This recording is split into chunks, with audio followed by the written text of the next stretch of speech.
I am Trish Smithson, and I'm the regional CEO for the Greater Cincinnati-Dayton region of the American Red Cross, and it is really my honor to welcome you here today. We're very pleased that you have selected this site as your meeting, and we also are very supportive of your work. I think this is so important to all of us throughout the state of Ohio and our community to make sure that we have a strong partnership so that our communities are ready to recover when disaster happens, unfortunately. Just to tell you a little bit about our region, this is a 27-county region. We have 4 counties that we cover in northern Kentucky, 2 in southeastern Indiana, and the west in Ohio. We go up to over to Portsmouth, Bellefontaine, Springfield, Troy, Greenville, just to give you a little idea of our footprint. Very proud of our building. I was thrilled that I've been here almost 4 years, and the building was built before I got here, about a year before I got here. So it's great space. LEED Gold certified, which we're very proud of, and wonderful for a meeting like this. So I hope it works well for you today. If you need anything, if you have any questions, don't hesitate to ask someone from the Red Cross here. We'll make sure that your day is as pleasant as we can possibly make it. I also am very pleased that you'll be hearing this afternoon from Joe Miner, who's been working on an initiative here in the Cincinnati area. I don't see Joe yet. We're calling it R2R, Ready to Recover, which is similar to what you're doing at OP3, collaboration of nonprofits and government and corporations, again, to make sure we're ready for long-term recovery in our communities. So that's all I'm going to say. I am going to do a shout out to Calfee, Halter, and Griswold because they sponsored the breakfast and they said I could go get some of it as soon as I finish my remarks, so I'm pleased about that. And I want to turn it over to David, and hope you have just a wonderful day. Thank you so much.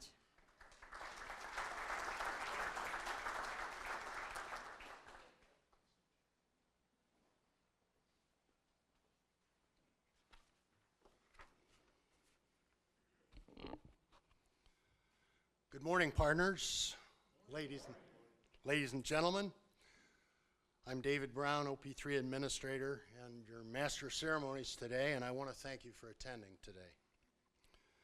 I want to thank Patricia Smithson for your hospitality and for the great work you're doing with the American Red Cross Greater Cincinnati-Dayton region. I also want to thank Gary Miller, Senior Advisor, for coordinating activities for this event. Before we get going, I want to take a couple of minutes to go over a few housekeeping details. First, the restrooms are to your left as you leave the auditorium, so feel free to use as necessary. 2, the fire exits are where you came in, and the doorway to the right, which goes upstairs out the door to the back parking lot, if we need to do that.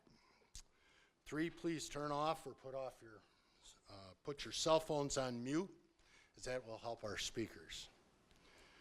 4, I want to let you know that the contingency planners of Ohio South Region are providing lunch, so you are welcome to partake. And I want to thank as well the law firm of Calfee, Halter, Griswold for providing the food for our networking reception breakfast. Thank you very much. I want to begin today's OP3 South Region Conference by thanking all of you for attending, for the important role you have played in the Ohio Public-Private Partnership, thereby building a safer Ohio.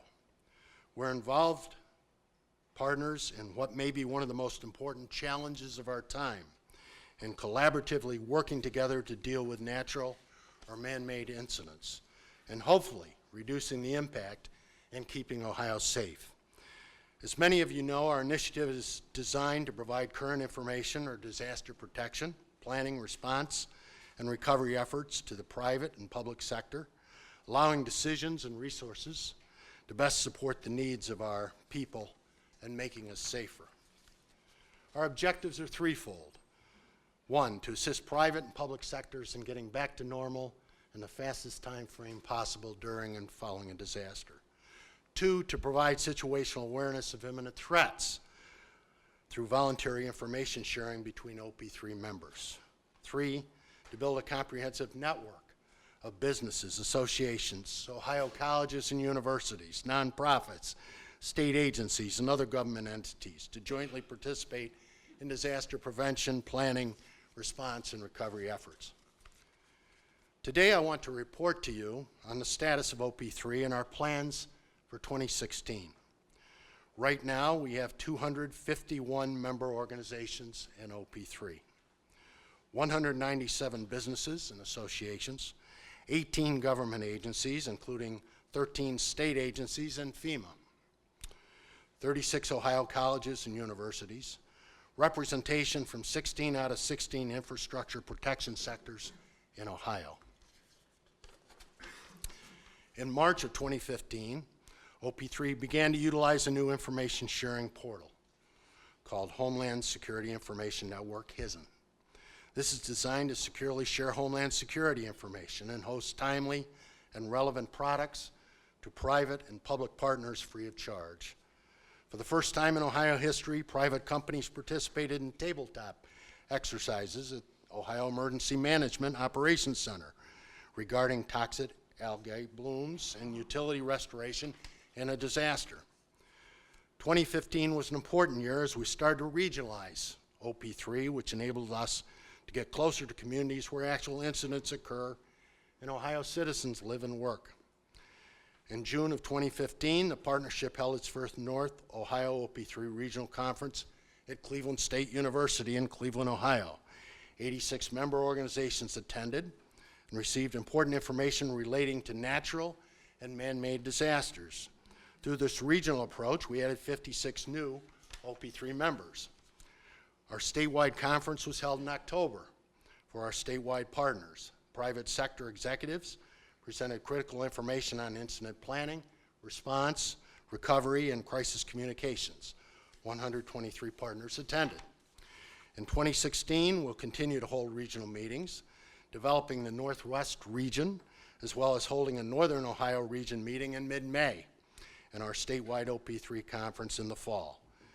In January of 2016, Ohio Homeland Security introduced the Emergency Partner Credentialing System, which is presently being implemented, giving members special credentials in an emergency situation or an ongoing event.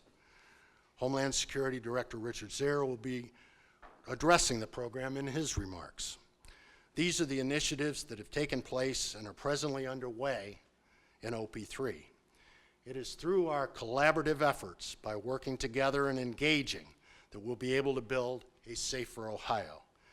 It's now my distinct honor to introduce Ohio's Executive Director of Ohio Homeland Security, Richard L. Zoyer II. On July 28, 2015, Ohio State Highway Patrol Captain Richard L. Zoyer was named Executive Director of Ohio Homeland Security, a division of the Ohio Department of Public Safety. Director Zoyer had previously served as Acting Director of Ohio Homeland Security since May 19, 2015. He graduated from the Fusion Center Leadership Program at the Naval Postgraduate School in Monterey, California in 2014, and is a graduate of the Southern Police Institute Administrative Officers course at the University of Louisville. Zoyer joined the patrol in January 1993 and moved through the ranks of the patrol, serving at various posts and positions, including Assistant Academy Commandant, Post Commander, and Spokesperson. He was elected Post Trooper of the Year twice during his career. During his distinguished career, highlighted by operational and managerial successes, he served on the patrol's Special Response Team, earned recognition for saving the life of a heart attack victim who had crashed his vehicle on Interstate 270 in Franklin County, directed the three-county Marysville Post to a 46% traffic fatality reduction while serving as post commander, and was responsible for oversight of the training and graduation of 3 of the largest cadet classes in the patrol's history. Having worked for the Department of Public Safety for many years, I can tell you there is no one better to lead Ohio's fight against terror than Richard Zoyer. Director Zoyer.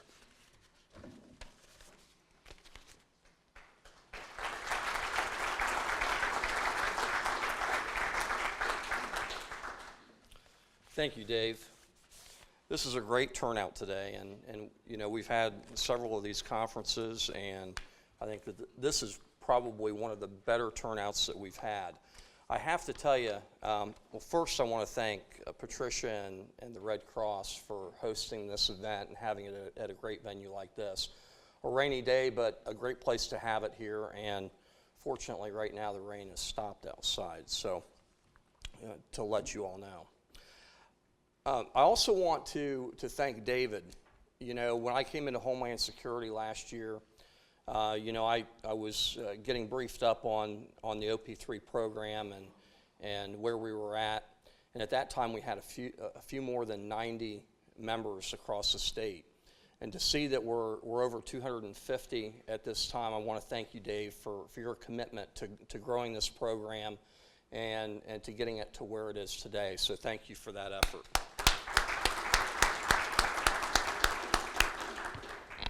So I wanted to be here this morning because I wanted to express my sincere thanks to you and the importance of the OP3 program. And some of you are certainly new members or wanting to become new members, and some of you have been members already. But I wanted to kind of recap and go over some things and why it's so important that you're here today. You know, it was August of 2014 when the algae blooms caused significant water crisis in Toledo, and many of you have heard about that. That year's increased runoff, Lake Erie, and extensive runoff from agricultural areas caused those algae blooms to increase. You know, the algae made the water unfit for human consumption then, and for 3 days the city officials struggled with how to supply water to over 500,000 people then. And the toxin levels continued to increase. But it was the response of OP3 and the collaboration with the Ohio Public-Private Partnership that went into action to enable better communication streams, which also helped with trusted collaboration between government agencies in the public sector, the private sector, and important information sharing. Information sharing that delivered over 31,000 gallons of water quickly by companies like Anheuser-Busch, CVS, Kroger, Walmart, and others. And this could not have been done without pre-planning, preparation, good communication, and the commitment from folks like you. And that's why it is so important. This crisis, Toledo, became one that was well documented, but it was just one example of how OP3 members could work together to provide emergency relief quickly to Ohioans. We have since called upon OP3 members to assist in various events and crises, but in every event, the process remains the same, that we are more prepared, we all stay connected, and we communicate and become better informed. And that's what's so important about being prepared, is being informed. The concept of OP3 was born. It was born from the lessons learned in 2012. You know, after the derecho, the storm hit Ohio and most of the mid-Atlantic states, and it affected the power of more than 1 million Ohioans at that time. And it was clear, and it became very clear at that time, that we needed more advanced collaboration and communication with the private sector before tragedy occurs. And I know with the leadership of the governor's office and Director Bourne at the Department of Public Safety, OP3 was born at that time. So this is the reason why you're here today. But there's other important reasons too. You know, it's not just for you to help the state of Ohio. You know, we believe through OP3 that it's just important that the state keeps your organization informed about the events that may affect you, your organization, and your employees, so that you can be more prepared, that you can be more informed about critical decisions that affect your customers and eventually help you provide better service, because that's really what it's about. Not just us providing better service, but your organizations as well providing better service. So I want to thank each and every one of you for being here, for that commitment to this process, to growing OP3, and to being a partner with the state of Ohio in that. With that, I want to talk a little bit about the emergency Partnering Credential System, or EPICS as we call it. This new service started in January of 2016, and it was another way that we felt that we could provide a better service for OP3 partners so that you could provide better service in times of need. You know, oftentimes emergency situations present a distinct trade-off for public safety officials. You know, officials need to make sure that we facilitate the delivery and aid of medical assistance and so on to the victims during that crisis. But at the same time, we oftentimes have to be cognizant of providing a secure area in that emergency event so that the general public doesn't get in harm's way. And so oftentimes we are stuck with that dilemma. But to help with that, the Department of Homeland Security has implemented the EPICS credentialing system. And this system allows OP3 partners, organizations, to obtain state-issued documentation for eligible personnel that will allow them to access, and not just access, but also contribute aid and assistance to the communities that they serve that are struck by disaster. We believe that it is among the first of its kind across the country. We're very happy to say that. You know, other systems in other states are a pay-to-play system, and the organizations have to contribute to that. Through the leadership of Director Bourne and others at the Department of Public Safety, you know, we're able to provide this system free of charge to all of you in the OP3 partnership.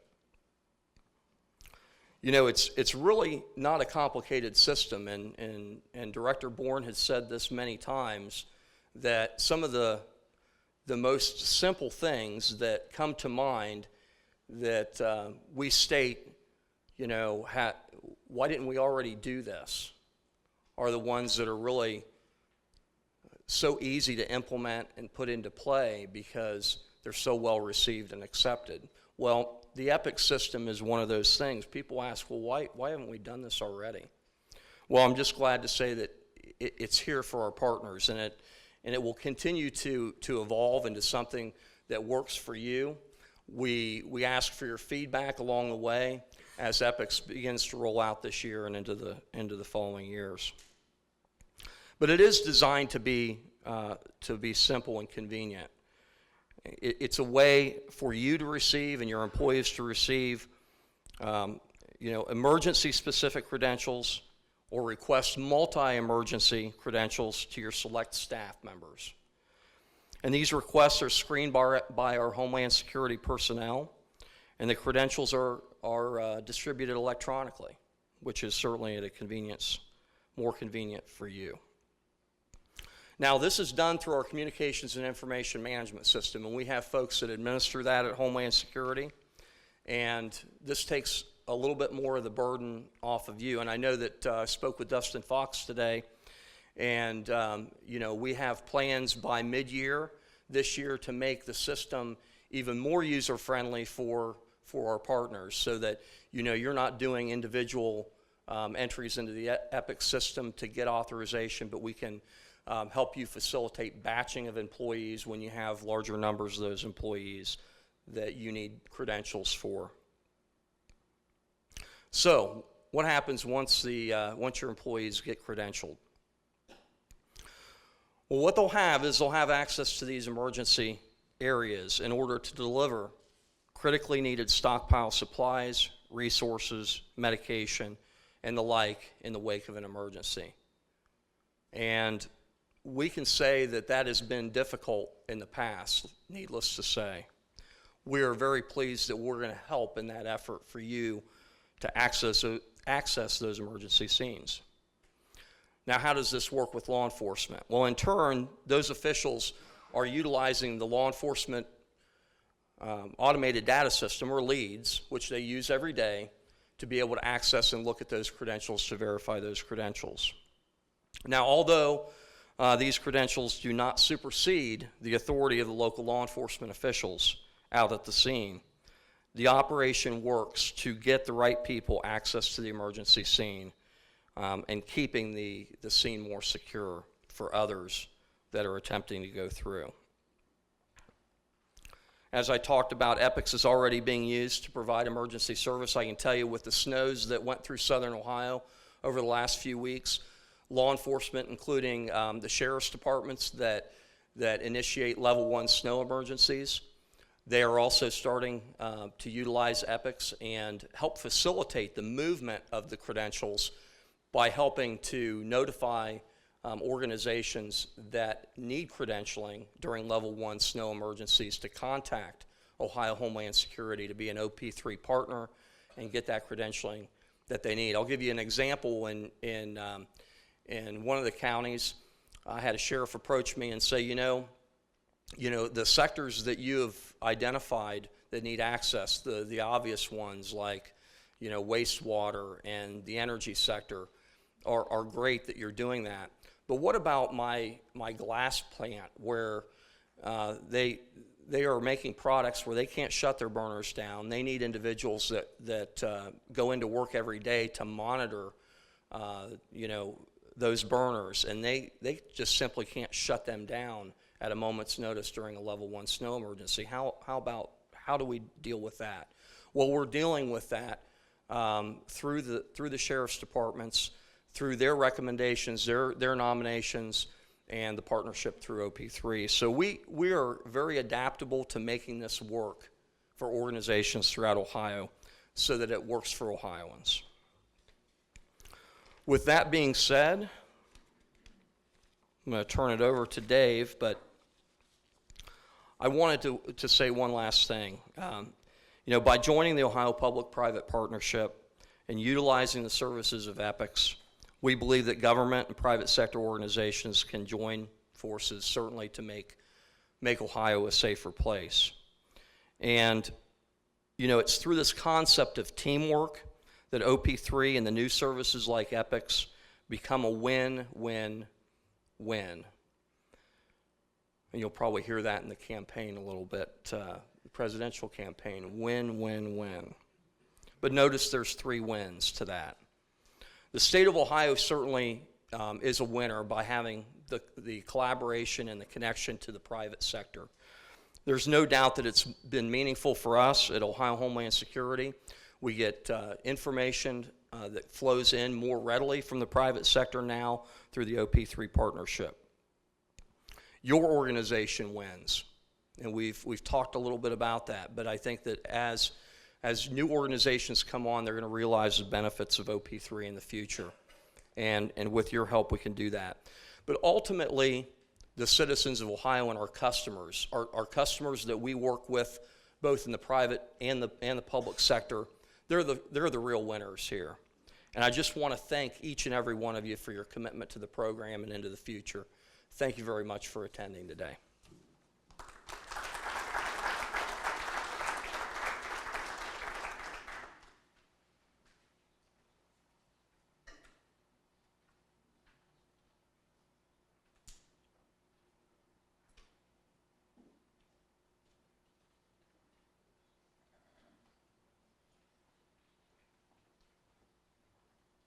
Our next speaker is going to speak on cybersecurity preparedness. Bob Pardee is the Deputy Chief Information Security Officer for the state of Ohio. He holds a master's degree in information security and assurance and numerous professional certifications. Mr. Pardee spent much of his career in private industry as a programmer and network engineer prior to transitioning to full-time cybersecurity duties with the state. In his 9 years working with the state, Mr. Pardee has led the build-out of security programs for enterprise systems, including the statewide emergency response program and the Ohio Benefits Gateway, and advises business leaders and law enforcement in the state on matters of cybersecurity. Bob Pardee.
So when I was asked to speak on the topic of cybersecurity preparedness, one of the things that I thought about when I was putting together the presentation was, what exactly do these people want to hear? What does this audience need to hear?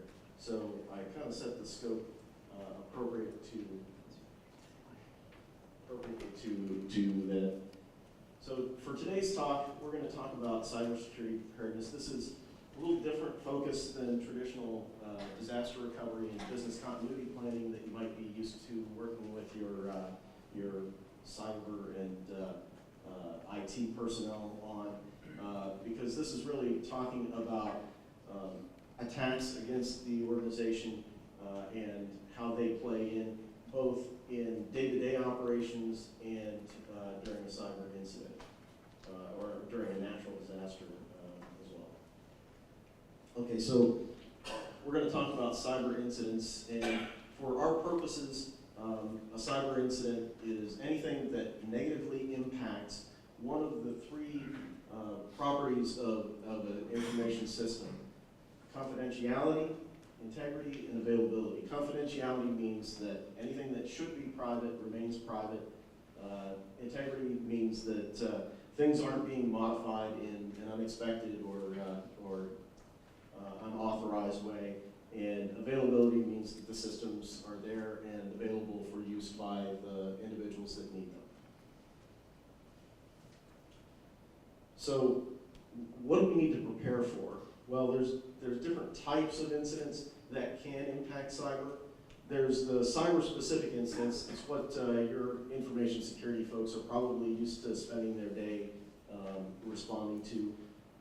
And those are things like denial of service, attempts to steal your data or possibly modify your data, data destruction, going out and deleting things that you need access to. Then there's also man-made incidents. Incidents like acts of war, acts of terrorism, and components of another type of crime, so where cyber happens to be an enabling technology for their other crimes. And then there's natural disasters and how cyber security preparedness plays into or should play into your disaster planning. And we've seen a number of cases where it wasn't adequately planned for in the normal disaster planning process that led to compromises and eventually the failure of especially small and medium businesses that didn't have this kind of thing pre-planned. And then there are some special considerations for charities and that kind of thing during a natural disaster from the cyber standpoint. All right, so the first of the sort of day-to-day cyber things that we want to talk about is denial of service. This is an attack on the availability of your systems. It's how do people stop you from doing business on the internet or using your own systems for internal purposes for your business. It's typically perpetrated by hacktivists or disgruntled employees, but it may be bundled as part of another type of attack, like during an act of war or an act of terrorism.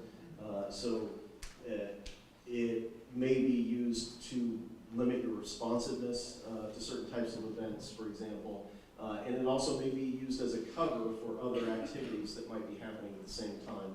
And we very frequently see that, especially with things like data theft, where they're actually going for something, but they distract your IT personnel by doing a massive denial of service against your system.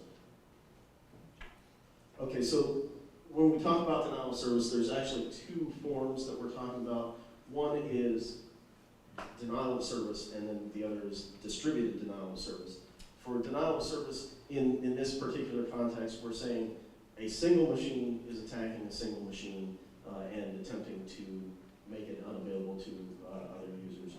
And for distributed denial of service, more than one machine is attacking the same machine. And there are different ways that attackers go about that, and we'll talk about those in just a second here. Okay, so for denial of service, the idea is you're trying to crash a system or exhaust some resource of a system and cause the system become unavailable.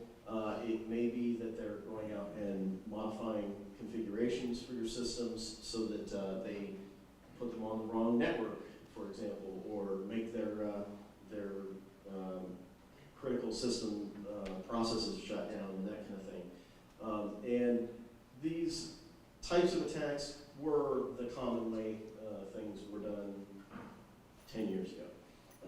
You still see some of it, but really what you see now more are distributed denial of service.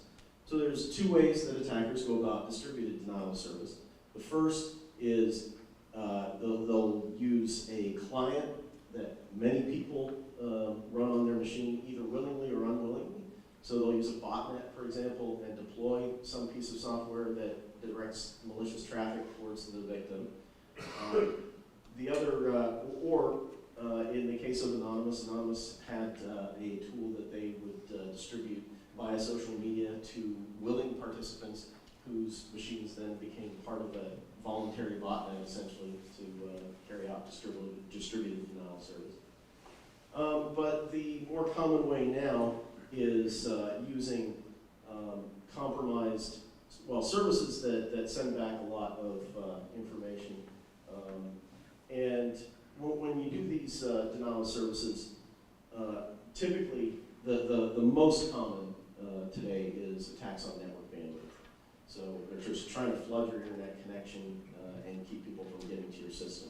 But there are other types, right? There are denial of service where they try to fill up your logs. If they find out your logs are on the same part of the disk as your system files and that they can crash your system by sending too many, then they'll send a lot of things that they find out are loggable events and fill up your drive and crash your server. So there are other ways that people go about it, but again, network bandwidth is the most common that we're seeing today. So, yes, we actually just talked about that. So amplification attacks. When we talk about an amplification attack, what we're saying is they're actually finding a vulnerable service somewhere that gives a big answer to a small question.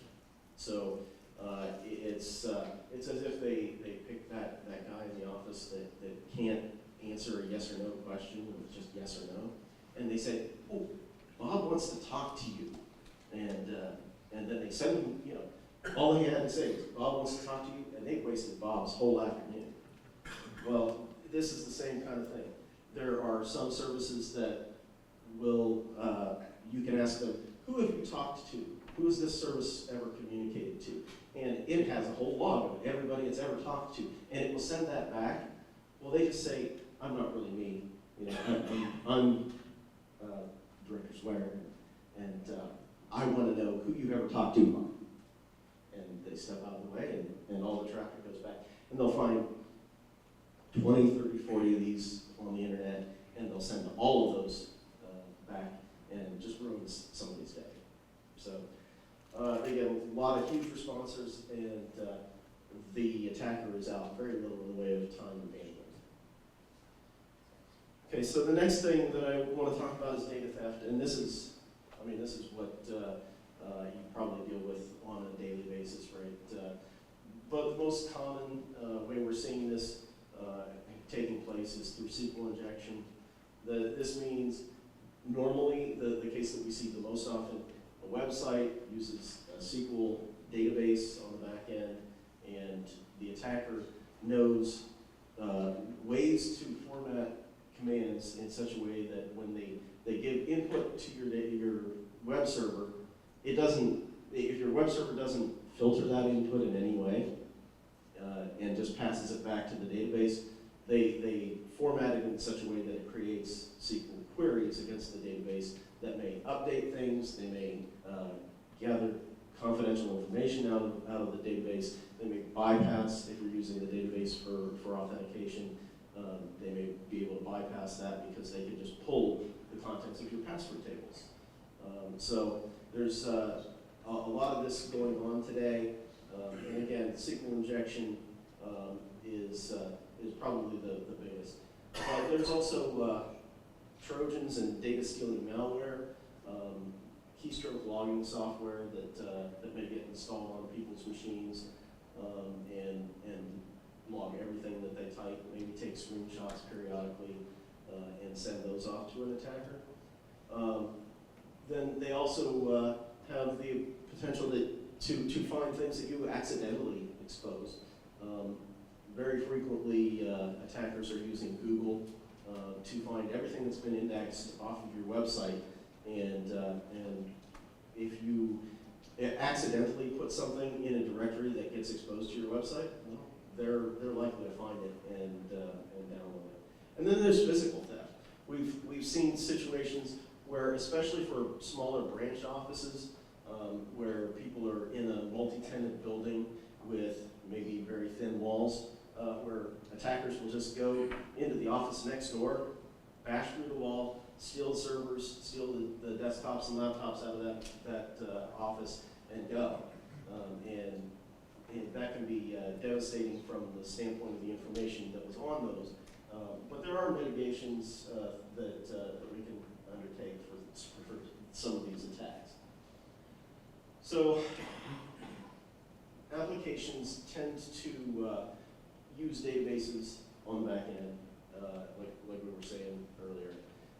And if the application takes your inputs, so say you're collecting the information for a password field or the information for your search field, and you expect that it's just going to be a word or two and not this specific computer language stuff for the back end, then they can grab stuff out of your database, and we see that all the time. So there's things that your developers can do, and really developer training here is a big and important part of mitigating this kind of an issue. I'm not going to go to the depth of this for this group, but there is definitely a good case here. Okay, so malware. Malware is the other big way that people are getting data out of organizations. There's a lot of different malware, and while antivirus is still useful, it is not really keeping up with the malware of today. Now, you don't want yesterday's malware, so you still have to have antivirus or something to stop that from running, but you're going to find all kinds of malware that can run regardless of which antivirus products you run. So today, the way malware gets on systems, typically two avenues that we see. One is to get it on through websites, infected websites that you visit. The other is through attachments and email. That's the two most common. There's still stuff that infects USB drives, and somebody comes to do a presentation on security and plugs it into your laptop. I didn't do that, but I'm just saying those things do happen. We've seen situations where people brought in things and they had viruses on them and that infected the machine. But typically, right now, the big avenues are things in email and things on compromised websites. The websites may be ones that the attacker sets up themselves, or it may be ones that the attacker has been able to break into and add their own malware to it. And that's generally their preferred route, because then they're exploiting the trust that you may have already in this website.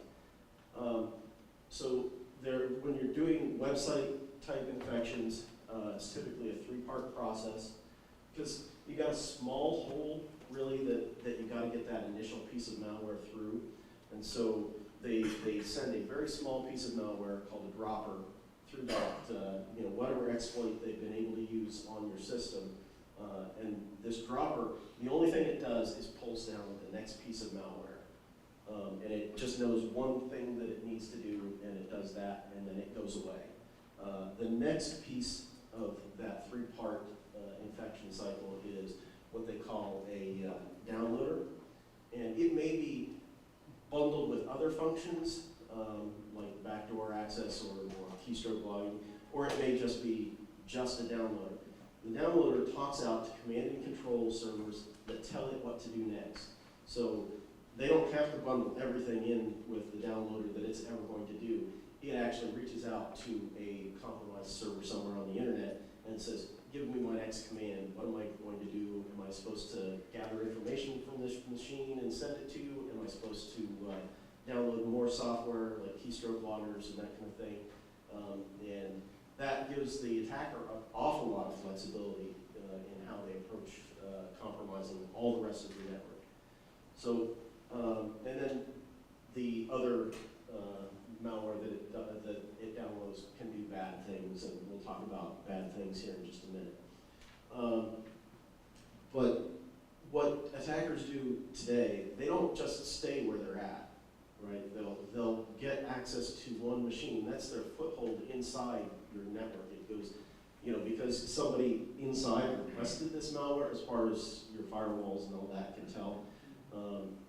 Now they're a trusted insider as far as your network is concerned, and they try to go laterally within your network and compromise other machines and get them to reach out to the command and control, and maybe a different command and control, just in case you take the first one down and you find things, then they try to figure out where they're at in your network and what they can get to from there. So you may have things like industrial controls, building controls or whatever, that you think are not accessible to the internet, but if they're accessible to your business network and people are surfing the web from your business network, guess what? They can make a path through infected machines back to that trusted internal network. So you got to be really careful when you're looking at these things and realize how modern attacks work.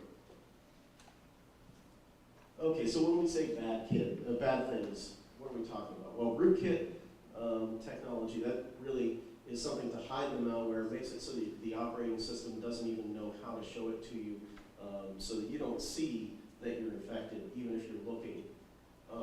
They may have anti-forensic capabilities, so that they do things that make it difficult for somebody to analyze the malware. They may shut down if they detect that there's a debugger running on the machine. They may look to see if it looks like they're running in a sandbox or a VM that would be used for analysis, and then change their behavior or just shut down entirely. They may have keystroke logging or screenshot capability, where they're actually doing, tracking everything you do on the machine.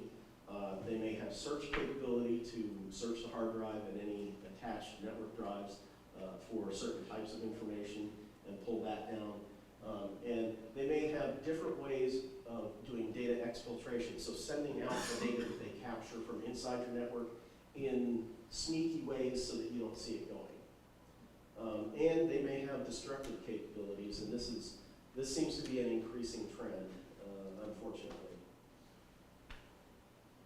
And then you've got accidental exposure. Somebody, a lot of the websites today are built around content management systems, and these content management systems pull data from, say, SharePoint or some other internal store, or from they may make available reports that you've written to a particular file share on your network, and that kind of thing. And if somebody accidentally puts the wrong things in those locations on your internal network, thinking they're only being exposed to the inside, and then you find out, well, this is a location that the website is pulling things for, that's how things tend to get compromised in this way. And we see this, unfortunately, state agencies, local and business entities, all the same, or they may have intentionally exposed a particular file or report or whatever at some point, like meeting notes for this ongoing meeting, and at some point during the history of that meeting, they started talking about sensitive things and putting sensitive things in those meeting notes, and didn't even think back to a decision they made a year ago to post those to the web.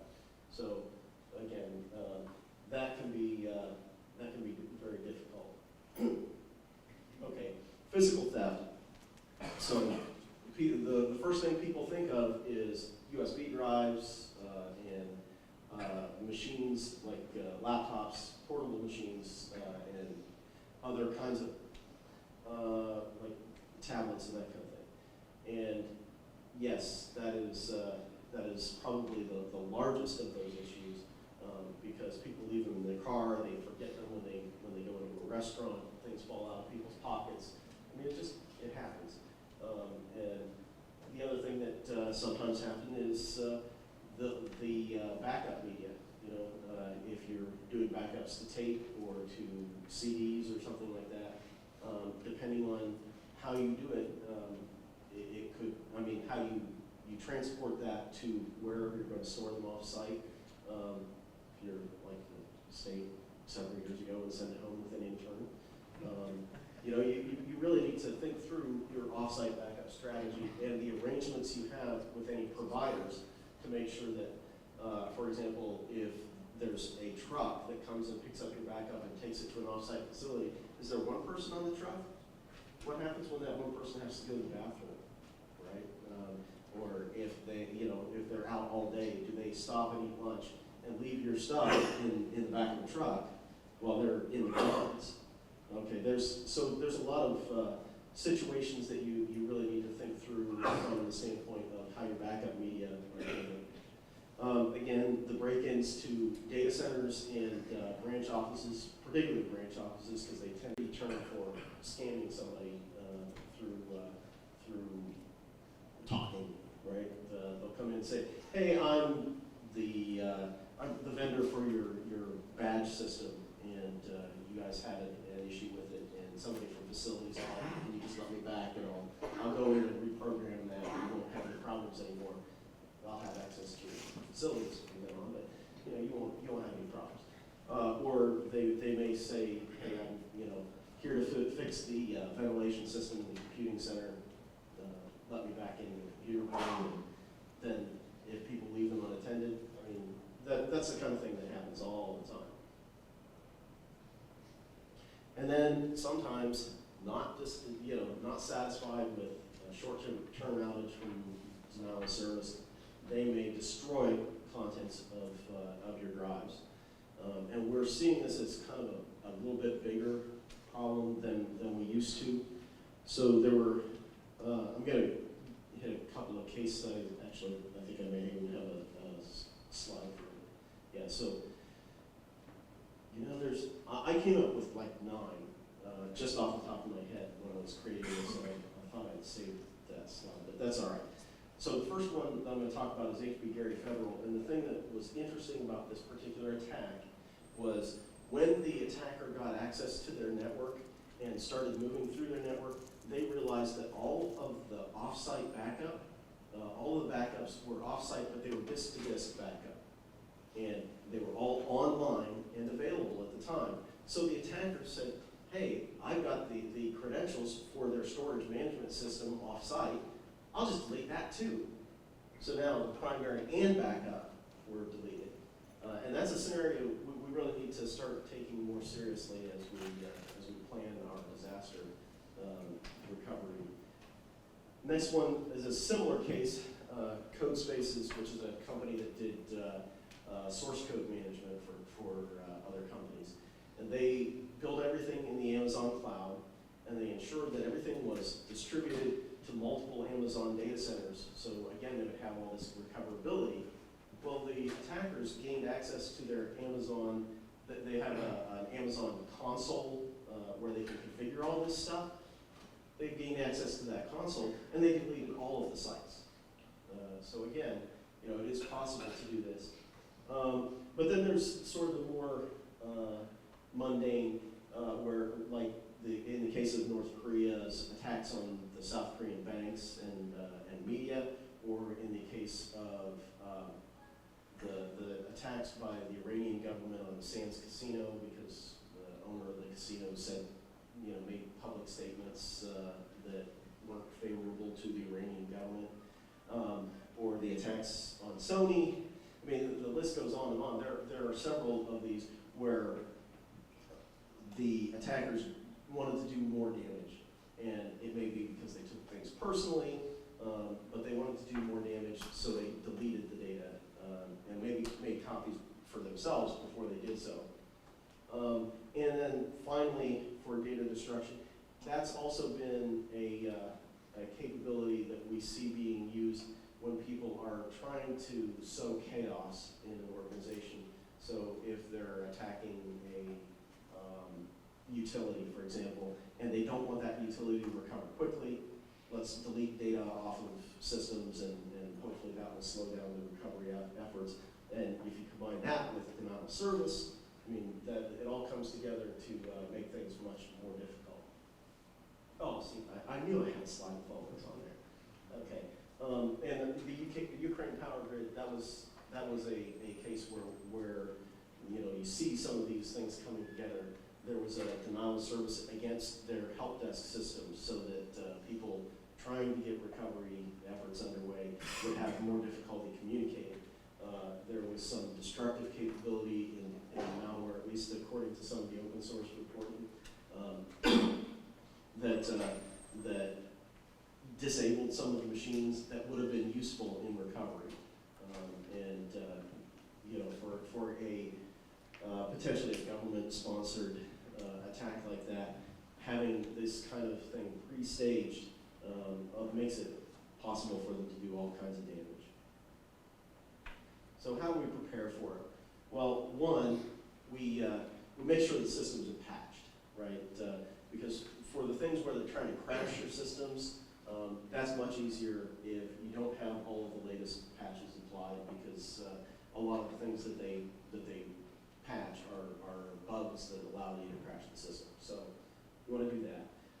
You want to work with your internet service provider to make sure that denial of service mitigation, things that they can provide, and possibly third-party specialized denial of service mitigation are available to your organization. Your internet service provider may be able to limit the specific type of traffic. So if you're seeing DNS traffic, being very problematic in this particular denial of service, they can limit the amount of that comes to your system in many cases. On SQL injection, well, again, keeping off-the-shelf web-based applications up to date is important, because the vendors of these systems do fix some of these problems as they become public. What you don't want is to have something that's off the shelf and there are known vulnerabilities, because when these attackers find out that they want to attack your systems, they'll go out and they will survey your systems. They'll scan your network and they'll try to figure out, okay, what systems are they running and what versions. Can we figure out what version of this they're running? And then they'll go out and find known exploits for the version of it that you're running.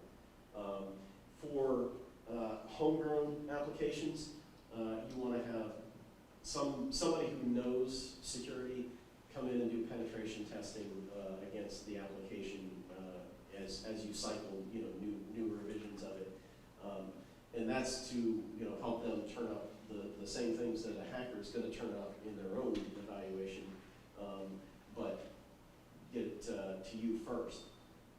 And get your developers education on secure coding practices. I mean, that's probably the biggest thing. If you can get your developers, and if you can require that if you're buying from a third party or having somebody develop stuff for you, require that their developers have had secure coding training, that's really important, because then they know some of the things. Because developers aren't really taught in school how to avoid security problems. Maybe they're starting to, but most of the developers in the workforce right now were not taught that in school. So we as employers need to work to make sure that gets integrated into their ongoing training program. Okay, so malware. The things we can do for malware are, first of all, continue to do the antivirus. But then there's post-intrusion prevention, which looks for unusual patterns of behavior on the system. Microsoft has something called Emmet, which Risk Mitigation Experience Toolkit, but it breaks certain types of software. Certain older software may break when you're running Emmet, so they don't turn it on by default. But if you can check all the software that you use and make sure that it's not some of the stuff that breaks, it gives you a lot of security benefits. Host firewalls, you can limit what people are able to attach to on the system and what the system is allowed to attach to. So those are some security controls you can run on the system. But probably the most important thing you can do is not have your users run as local administrator. Everybody wants to run as local admin. They want to be able to install their own software. It makes everything easier, but it also makes everything easier for the attacker. 92% of critical security bulletins issued by Microsoft in 14, I think this study were mitigated by not running as local administrators. 92%. I mean, that should say something about what you want to do and where you want to focus your efforts. And segment your network with things like intrusion prevention systems, firewall rules, and so on between your sites. Because response to a large virus infection is much easier if everything can't easily communicate to all of your sites at the same time. If you have a limited IT staff, I was in an organization that had, regional IT staff, and we had 35 offices spread out throughout the state, 4 regional field staff, that did all of the response.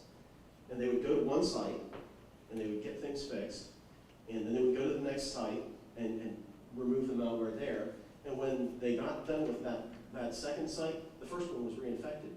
So if you don't have any controls segmenting your network, it makes that kind of a response much more difficult.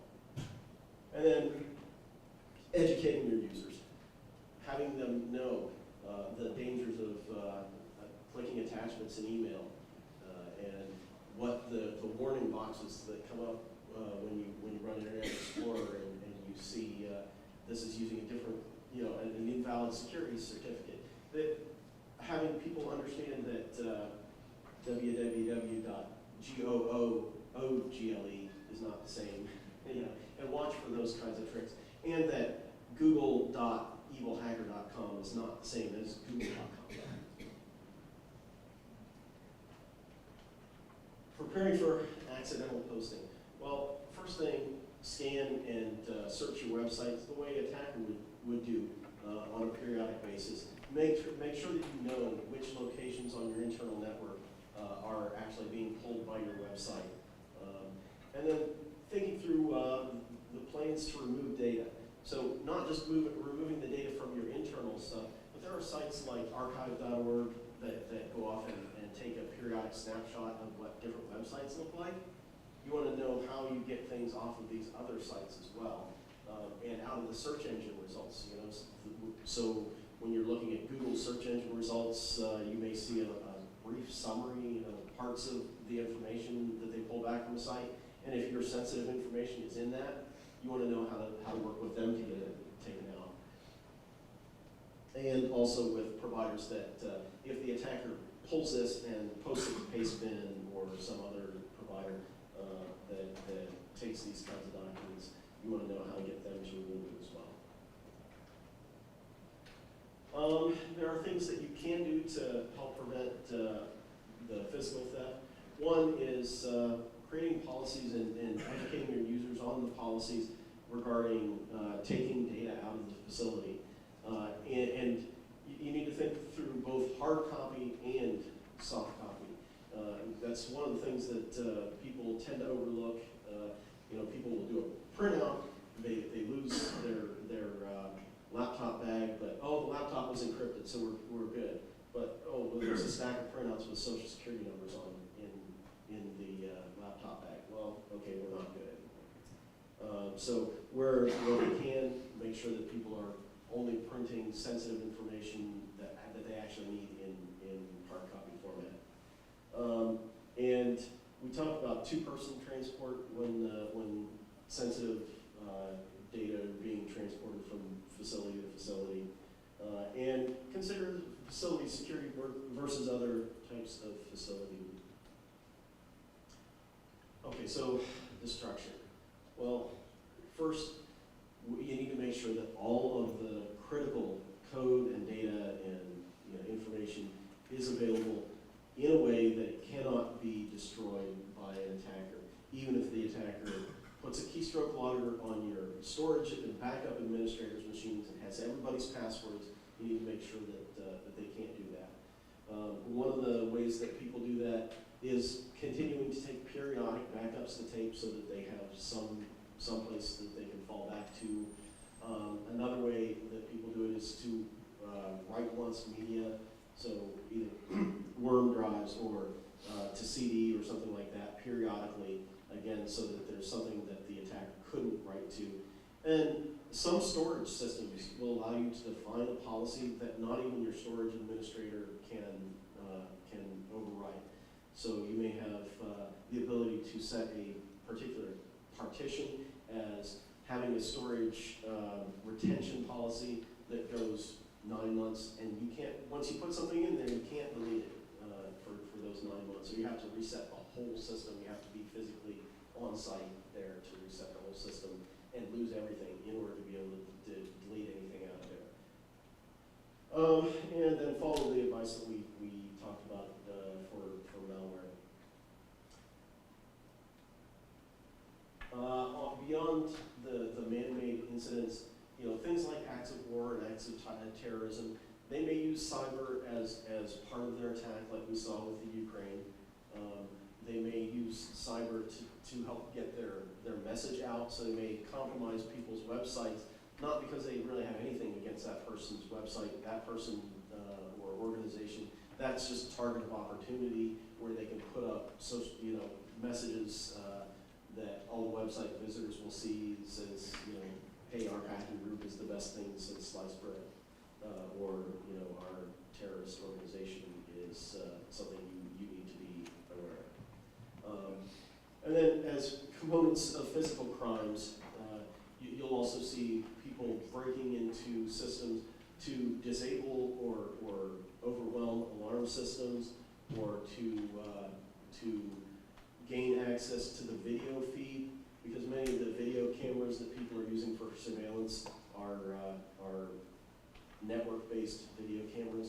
And so if they can get access to that, then they can see and get an idea of the patterns that your guards walk around and that kind of thing, and whether there are doors that are open. And they may even be able to disable that feed for your security personnel to monitor areas.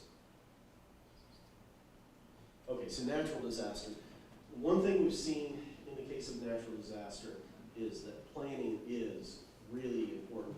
And thinking about security incidents in your disaster planning is also really important. Because inadequate planning has led to some major issues. One of the things that we saw with Hurricane Katrina is that several small businesses that didn't have real strong disaster plans in place hastily set up e-commerce systems after the fact to try to get their business back online. They put all the data that they could get into these systems, and they were immediately compromised because they were just trying to get something back up and running quickly with no real plan, and it made easy pickings for attackers. Security was always a secondary concern in these, and in many cases they were in such a hurry to get things up. They stood up a web server. They didn't even bother to patch things. They just got things back online, and it was just easy pickings. Unfortunately, tragic events also draw a lot of scammer type activities. They know that people's heart goes out to people in a disaster area, and they will set up their own donation sites that may mimic legitimate organizations' donation sites. And so thinking about that and thinking about how you work, especially with your large donors and with media and so on, to squash these things as quickly as possible is key if you're in that area. The other thing that people don't necessarily think about they think, oh, well, in this kind of scenario, yeah, we would just let people work remotely. But if those people have never worked remotely, if they don't know their VPN credentials or whatever to be able to work remotely, and you're trying to set this up rapidly during an emergency, and everybody's calling the help desk saying, hey, you know, can you reset my password because I've got one, but I haven't used it in 8 years. Then the help desk is going to be overwhelmed with those calls. And when the attacker mixes their traffic in with everybody else, hey, I forgot my password and I don't have all my information in the office that I would use to recover it. You just need to help me through this. Unfortunately, that's what gets these remote access solutions compromised. And again, then they've got access to your network as a trusted insider. All right, well, I know I threw a whole bunch of disaster-type scenarios, actually scattershot, but wanted to give you a chance if there were questions about this topic or any cybersecurity topics. I'm more than happy to answer now in the group, or if you want to catch me during any of the breaks. Then I will turn it back over to Mr. Brown.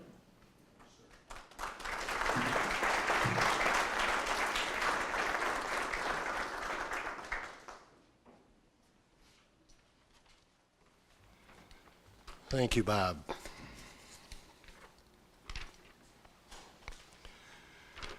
Next speaker will speak on active shooter awareness, and we're honored to have with us Robert W. Warfel, Supervisory Special Agent with the FBI. Supervisory Special Agent Robert Warfel is a graduate of Butler University in Indianapolis and Ohio Northern University College of Law, and has been a member of the Federal Bureau of Investigation since 1997. SSA Warfel has worked in several areas of investigation, including violent crimes, public corruption, civil rights, national security, counterterrorism, and complex financial crimes. Robert Warfel is currently a Supervisory Special Agent in the Cincinnati Division. Certified FBI instructor, Special Agent Warfel has taught numerous courses and deployed on major investigations throughout the United States and internationally. Robert Warfel, sir. Thank you. All right, take this mic. As you know, in your folder there, you saw a lot of people have these beautiful pictures and the bios that were in there, and mine is missing because I have a face for radio. All right? Now, active shooter, 3 years of progress. Well, why do I put that marker there? Back in 2012, immediately after Sandy Hook, the federal government was called to the White House. FBI was there, seated at the table with a number of other federal agencies, and they said, there's a problem. And we need to figure out how we can address this. And doing so in a unified fashion, we took a number of different entities and agencies, and the FBI had the lead for going out to conduct education to our local, county, and state partners about some of the myths, the misconceptions, and now, as I look around the room here, a lot of the private sector is where we're going to be directing some of our efforts and coordinating our efforts with our colleagues as well. So I commend all of you for taking time out of your day to spend time at one of these conferences, and also to integrate with groups like OP3, which, okay, now, who here is a fan of music in the early 90s? Come on, right? I'm just thinking there's this great slogan, I'm down with OPP, right? You know, it was, I think it was Naughty by Nature was the group, right? Back around 91, 92, that time frame. I'm just saying, if you get the copyrights for that, it'd be a great slogan. You can put that on the website. But at any rate, now what we have done these last few years since Sandy Hook is trying to put together this information and get the sharing of best methods, best practices, trying to narrow the gaps in response and how we can build our communities as well to respond to these incidents. Because it's not just the victims, their families that are impacted, it is the community as a whole, including the first responders, and how that long-term effect is going to be met. One of the ways we've done this is through trying to give them the tools and the resources. So you can access a lot of these things right now on FBI.gov.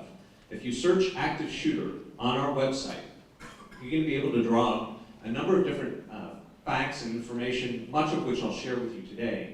And then also, if you're on the law enforcement side, our law enforcement portal or the Leo accounts, law enforcement online, we have the entire program that is available. So it's kind of a train the trainer. We encourage folks, once they've gone through one of our programs, to then get out into their community to try and spread that word. And right down here, one of the things we're doing, which is why I'm here today, is increasing that awareness and some of the efforts that we have undertaken to try and combat this. And then as we go forward, you're going to see more integration into the private sector. One of the things we produced, which is a fantastic tool, but it's geared toward law enforcement. And it is our first response community in law enforcement. It's not something that is out on the web or on the net, but it really is a very nice production called The Coming Storm, and it deals with an active shooter. It's a dramatization of an active shooter incident. It's a movie that has been produced. And it also has a great point at the end of it. You get to hear firsthand from a lot of the chiefs that dealt with these incidents and what worked, what didn't. And one of the unifying themes that went through is, I wish we had worked or formed that unified command sooner. Well, when I say incident command or unified command, let's just show of hands. Who knows that term or those terms? That's outstanding. And that's a lot of the work from our partners in DHS, because there was a lot of funding tied to understanding what ICS was all about way back when as that progressed through, and some of that has changed, but now even in the private sector, to know what unified command, incident command, those concepts are about are extremely important, because you will have a role and you will have a place in trying to get your community or the location back on its feet, especially with the first responders and your community that is dealing with this firsthand. Now for us, we've also enhanced some of our resources that are there. And down there at the bottom, Advanced Law Enforcement Rapid Response Training. This is the tactical portion. So one of the parts of the program, most of it deals with after the bullets stop flying. So it's the post-incident. How well are we prepared? What do your crisis response plans look like as you're trying to move forward? And the alert is dealing with the two-legged threat that is still present. So those of you that recall Columbine, law enforcement waited on their response. That was the protocol, that was the policy, that was the practice. Their tactical teams get them together, get staged, get the stack, and move in. Well, post that, the expectations shifted and changed. So now it's move to the threat. If there's shooting that's going on, the expectation is law enforcement, whether it's one person, two person, or whoever, they're going to go in and deal with that threat. And that's what the alert training in partnership with the University of Texas provides to our partners. Also, those of you who are fans of Criminal Minds, anyone here? All right, let me assure you, we don't fly out on a G5 or Citation 10. Right, not a good use of taxpayer dollars. However, what is a good use is what they're putting out. And one of those is the study that went from 2000 to 2013. That's there, that's on the website. You can pull that up. I'll quote some of its statistics. But also in this year, we expect to have a monograph, which is going to be used for identifying some of the behaviors of these active shooters and a model for threat assessment and threat management. Now, this is going to be a great tool. And this is something that we're excited about, that our partners in law enforcement, as well as the folks that have these multifaceted threat assessment teams, both in the public sector, and I would encourage you in the private sector to consider that.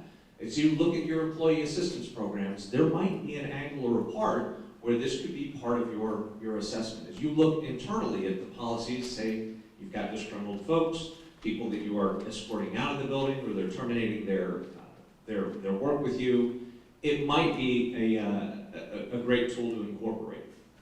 Also, what we're trying to work on are our fire and EMS coordination. Remember what I said about Columbine? Well, fire and EMS will often wait and stage before engaging in an incident. They're going to wait for the all clear. Well, the expectation from the public, again, is that no, there's people bleeding from traumatic injuries here. Why aren't you doing your job? So there's a big discussion, because a lot of them are saying, hey, I didn't sign up to go in and have bullets fired at me. I'll go into a burning building. I'll go into another environment. That's what I'm trained for. That's my expectation. So there's a little bit of a crossover now, and there's folks working on something called the Rescue Task Force.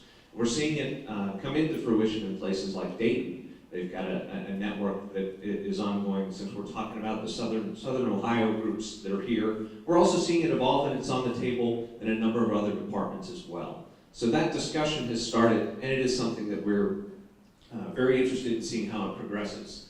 Further, this aspect is something that folks often don't plan for as well, or don't take into account. And if it starts locally, it's going to finish locally. Those relationships, the people in your community that are going to be affected, giving them the adequate tools in order to deal with that, including death notifications, is something that we're trying to do. There's a link there for a joint project that was done with Penn State University. Now, we're going to continue to do this throughout, trying to extend our reach through each of our 56 field offices. It is a program that we believe very strongly in, and trying to, again, exchange. It's an opportunity for us to learn as well. Because each time we go out, for instance here, I've incorporated Chief Bart West from Green Township, because he had a student trying to commit suicide in a classroom there at LaSalle High School. And the response there tested their protocols, their crisis response, and their ability to deal with it. They did a pretty good job, but there were a lot of lessons learned from it. And his firsthand knowledge and sharing has really helped the dialogue and the discussions. As well as here in Hamilton County, there was a group from the Chiefs Association that put together a template for the 911 center. So a lot of the initial response, and as folks are deploying from all different agencies are coming in, they've got a playbook and a template for a number of the different school systems in the area. So that should be at least somewhat reassuring that folks are taking what is put forward in these educational opportunities and putting it into action. So that study I was talking about goes over 14 years and really addresses some of the myths and misconceptions, I think, that are out there. I encourage you to take a look at that online. If you like graphs and statistics, I mean, you can take a look and chart this from 2000 to 2013, and you can see the spikes when you have the Virginia Tech shooting, as well as Sandy Hook there on some of those markers. But I would encourage you to take time to take a look at this online. It really does give some insight and some facts and figures, and that's what was missing. We didn't have really that analytical approach, that kind of methodical study to give us a baseline to say, okay, this is true, here are some of the patterns, and here is a good analysis. So we took away all of the political, the socio-political, the drug, the other violence that might be associated, and just focused solely on an active shooter. And that's an incident that we define pretty specifically as we do this. Now, taking a look at this, and thinking about recent history and in the past, 40 of the 50 states and the District of Columbia, there are not many places in the United States that are immune to this. And these studies that we looked at were here solely in the US. A lot of them ended in 5 minutes or less, 23 in 2 minutes or less, most of them in 15 minutes or less. So you think about it, it's something that is going to be incumbent upon your preparation in the private sector. How well prepared are your personnel and your expectations, and do they know what to do? If I ask everyone in here, where's the nearest exit? Everybody's pointing that, well, there's one right over there too, right? But we all came in through that door, so our mind automatically goes to the place that we came in. So what is your thinking and thought process as you go in and go through your day-to-day? What about your employees? Because down there at the bottom, that 70% of the incidents occurred in either commerce or business or educational environment. It's a pretty high percentage. Now, I will also note that this is a global issue. This is not just in the United States. I'm not going to get into the politics or issues of guns or otherwise, but the fact of the matter is, this is something that we've also seen globally, not just locally here in the US. And these, again, some more of the statistics that are there. I think this one, as far as the resolution, I think is key to note. You know, in a lot of these, almost half the officers suffered casualties. 9 were killed and 28 were wounded. One of the other percentages that I will throw at you, because of that expectation that the public has, is that law enforcement, when they engage an active shooter that is still shooting, 33% of the time, that officer is going to become, or is going to be shot. They know that. It's part of the training. But that's the expectation. The general public is they're going to go in, they're going to engage that shooter because they're going to stop the threat. So the reality is, when you're going into a call or an incident where you have the call of an active shooter and someone is present and holding a gun, they're going in That officer's going to engage that target. That's part of the training. And when they do and that person is shooting, 1/3 of the time they're going to get shot. And you can take a look here. Many times they may end up being killed or wounded as a result. Now the shooters, all but 2 of the incidents involved a single shooter. Seldom in the study that we looked at do you have 2 that work in partnership. And that means, because in a psychological profile or a look, there has to be someone that's dominant and someone submissive for that to be effective. And I think anybody catch the, I think it was Klebold's mom that was interviewed most recently. It was on 2020, and kind of that perception gave kind of an insight into that. And there was a duo that was there with Columbine. But in these other instances, they've killed a family member or a loved one before they engaged, and that's something that we have seen as a pattern in a number of these incidents. So that, from law enforcement, is that included, okay, well, if there's a potential threat or a concern here, we get a report of a homicide, or there's a crime scene or a secondary scene. More often than not, from this incident, there's going to be multiple scenes or multiple locations as well. So it's one of those things that we are learning, and if you look down here, it could be in a closed environment, it could be in a outdoor, indoor. If you look at the graph here, it breaks it down a little bit further, but again, these details, these specifics are something that are part of that study from 2000 to 2013, but based on time here, I'm not going to dwell too much on those. Up here on institutions of higher education. Now, those are colleges, universities, community campuses, and folks will say, well, we're seeing there's a broader aspect of reporting of problems at these. Well, guys, think about the population. How many campuses have sprung up in communities just in the last decade? Every other advertisement is for online learning or these satellite campuses, community college getting the start, and with the cost of higher education, it's an alternative that a lot of people are going into. So these are expanding. So naturally, as our population grows and these campuses expand, you're going to see some natural increase. It does not necessarily mean that as a percentage or a whole that we're seeing more of these incidents. But taking a look here, we've also kind of scaled and seen that many of these will occur, or some of the incidents occur around finals times. The spikes go up around that time of year. So it comes down to another question is it because it's an immature individual that has not dealt or had coping mechanisms? And this is another facet or an aspect that we're studying. And that's why this 2016 product from BAU, the Behavioral Analysis Unit, is going to be interesting to take a look at. Schools, on the whole, relatively safe. And still, I think even more so in today's world. But in 18 to 27 incidents there that were featured of the 160, the shooter was a student.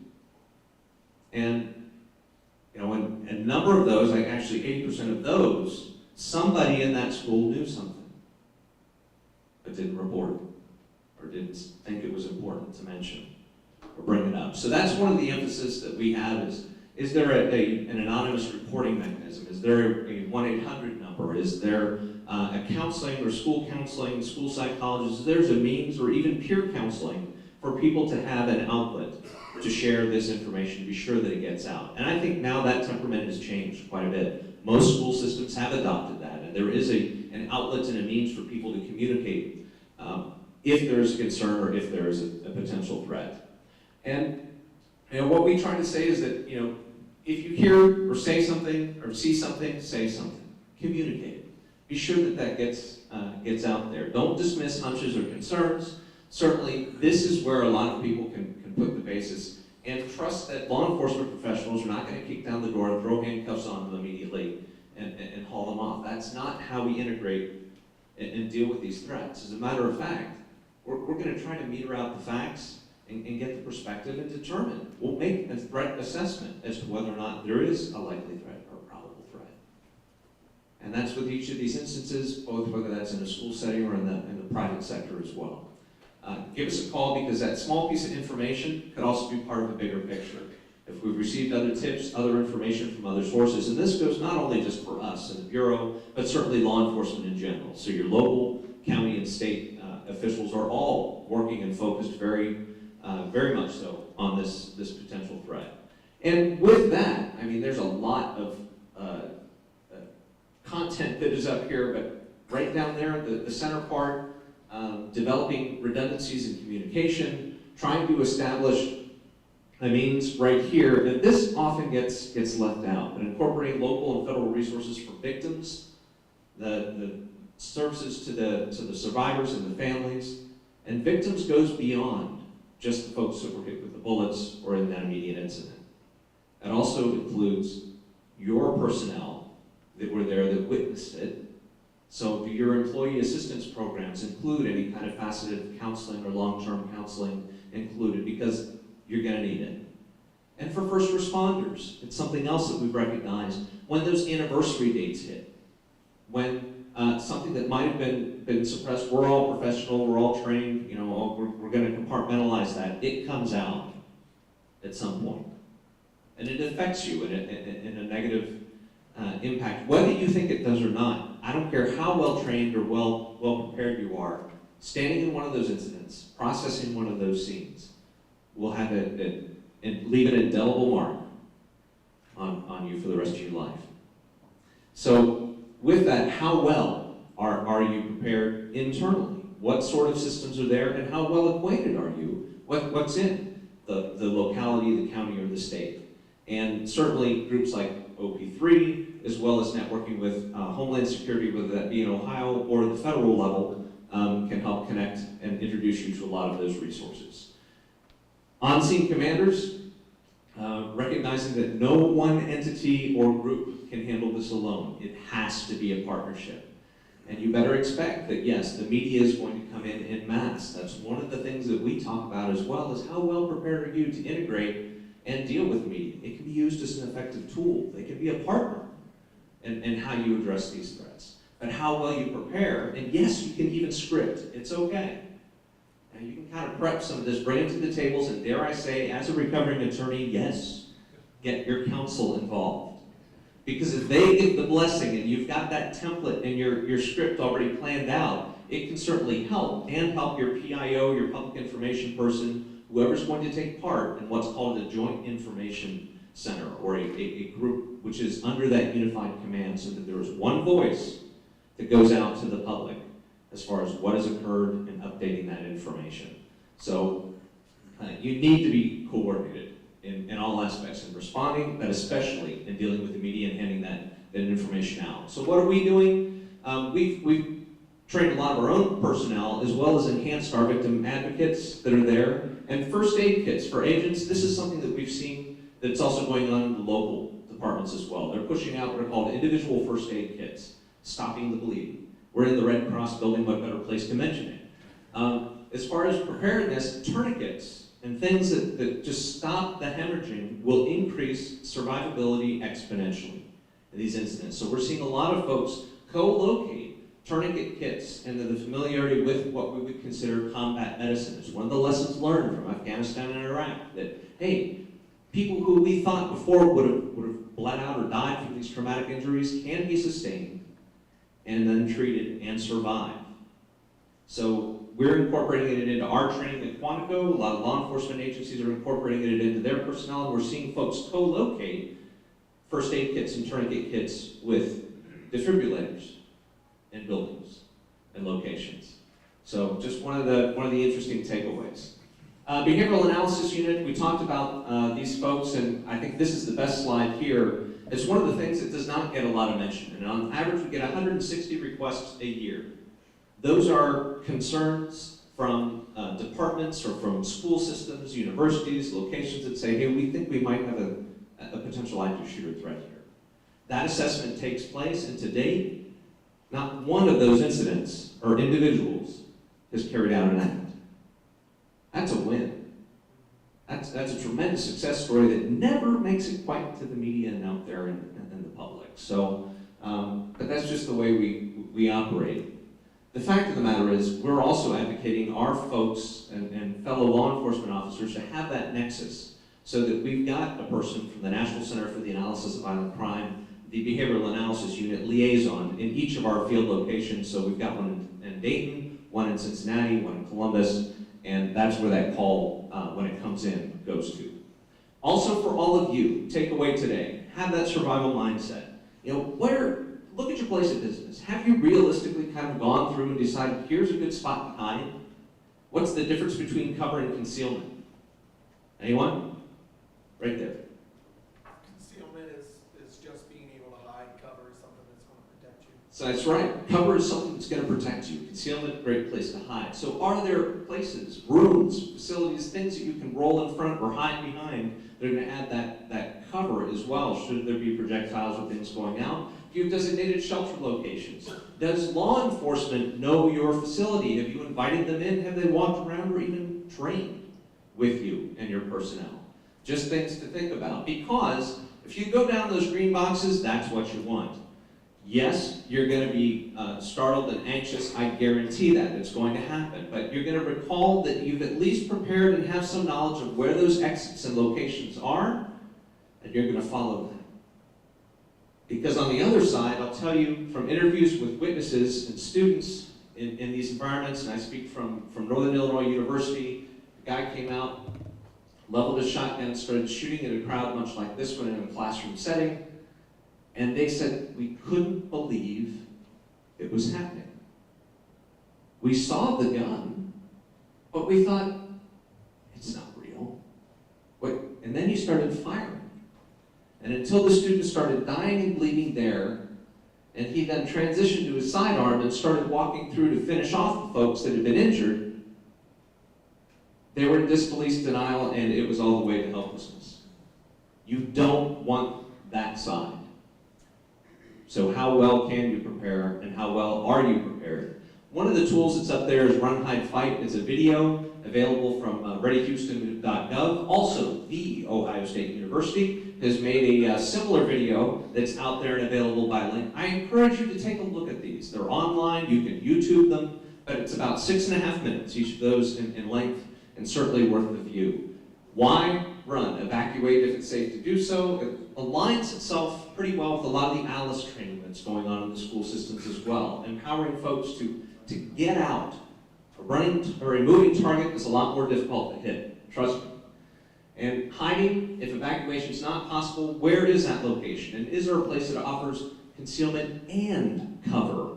And do you know what to do when you go to that location? And finally, that last one, and this is where folks have a difficult time if they're not law enforcement or have some prior training, it's fighting. If your life depended on it, because it does. Look around. What can you use in here? What could be an effective weapon or tool? And we found in a number of these instances, at least 20 of them, of those 160 studied, that unarmed individuals have ended one of these active shooter incidents. So it does work. So keeping that in mind, you've got to have that survival mindset. What you do is your personal decision. And they're not judging, there is no right or wrong answer. Survivability and increasing your chance of surviving is what is key.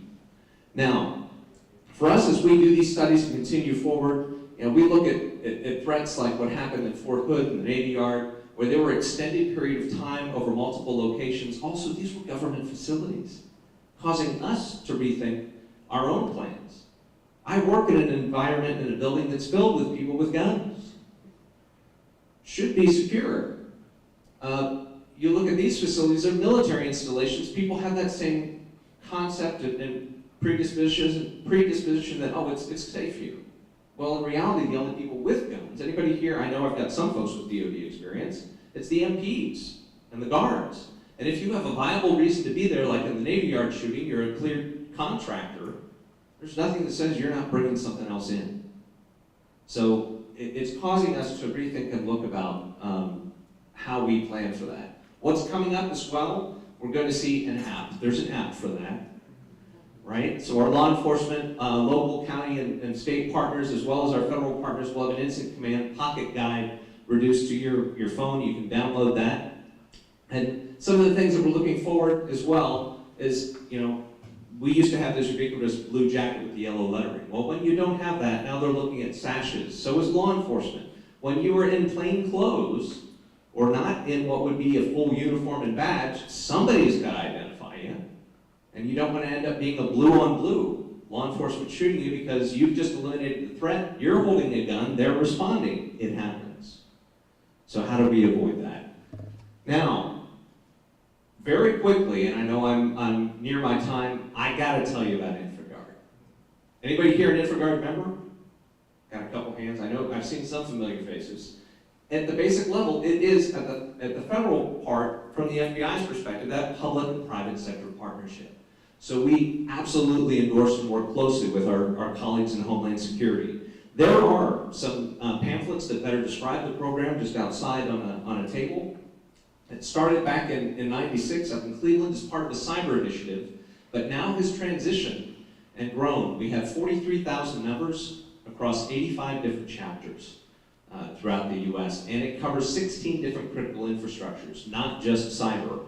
And it really is just that, private sector and public sector trying to work together. What you're doing here today. So if we can enhance your efforts and work closely with our colleagues from the state and with OP3, that's what we're going to try to do. And I encourage you as well, it doesn't cost anything, to sign up and become a member. We do have a bit of a background check that's part of ours. These are the different 16 sectors that we try to cover as part of the InfraGard program. I'm the new coordinator here within the Cincinnati field office. So we have chapters in Dayton, Columbus, and Cincinnati. Cincinnati's meets every other month. I think the next one is in March out at Scarlet Oaks. They've got a meeting planned. But as you can see, a lot of this is also held outside. We have an InfraGard National Members Alliance, and it's monitored or managed outside of the federal government. So it's a partnership with the private sector. Since we don't run it, it's not part of the federal government, you know it works, right? So the reality is, it has become a very effective tool. And it also is a way for us, and just like you're hearing today over and over, sharing that information, exchanging that information, and being sure it gets into the hands of the right people who can use it. So, as we said, it allows us also to develop information and intelligence to look at a broader scope. So we may be seeing things reporting from all parts of the country that then pop up here, and we can connect the dots better by those partnerships and with that information. We can also share information quickly about alerts or threats that might be present in the community. Some of our partners, of course, Homeland Security, National Institute of Standards and Technology, Small Business Administration, a number of different groups and entities are growing and continuing the charge with what we do. And as far as the cyber side, we're sustaining that aspect. One of the great groups that's here locally is the Digital Forensic Working Group. They meet monthly. It's a subgroup that's a part of this. So there are a lot of offshoots and spin-off groups that focus in on subject matter or specificity that can be very, very helpful. You have to be a US citizen, 18 years of age. As I said, there is a background check. So just think about that. Before you submit that application online, that's all I'm saying. We do go back through and I'll have a chance to talk if there's something that might pop up or deconflict, and we can talk about what you did in college. So, but the reality is we also keep it confidential. So a lot of the exchanges, the information, and that's where the businesses also have concern, especially if we're dealing with trade secrets or we're dealing with some other breach or potential threat on the inside. The economic threats that are in today's world are sometimes appear to be insurmountable, but only with that partnership can we effectively combat those. So with that, infragard.org is the website. As I said, go ahead and pick up one of the pamphlets out there in front. It also gives you access to iGuardian and the reporting system so that you can get that information to us directly, and we do catalog it, put it into our database, and try to follow up or determine if there's something that's actionable on it. It is free. It does provide another training opportunities like you're doing today, as well as other extended facilities, and we will have regional trainings that will occur during the southern or throughout the southern part of the state in Dayton, Cincinnati, and Columbus. So with that, you can see some of the regions and where we're spread out. As I said, we've been around for a little while. This is a program that is not in its infancy, but since '96 has slowly grown into these different sectors throughout the country. And I would welcome an opportunity to talk with all of you or have you join our groups, as well as getting on board with OP3.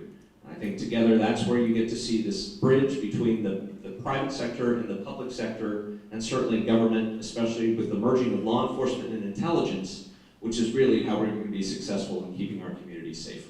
And with that, thank you very much for the opportunity to join you this morning.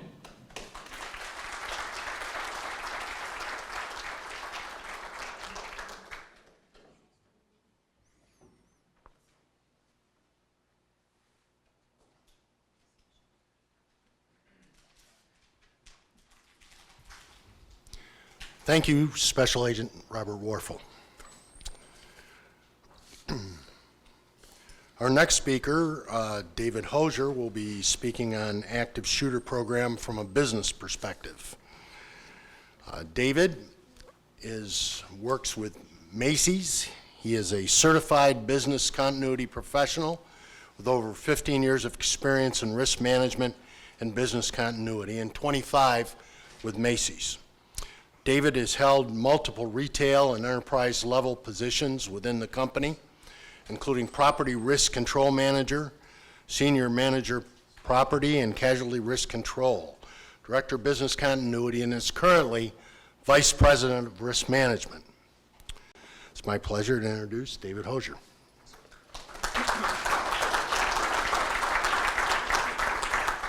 I need to use the microphone?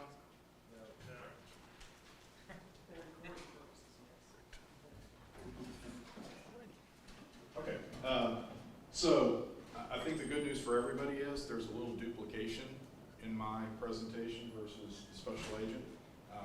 Good for me because I don't have to go over the material, good for you because we get to lunch faster.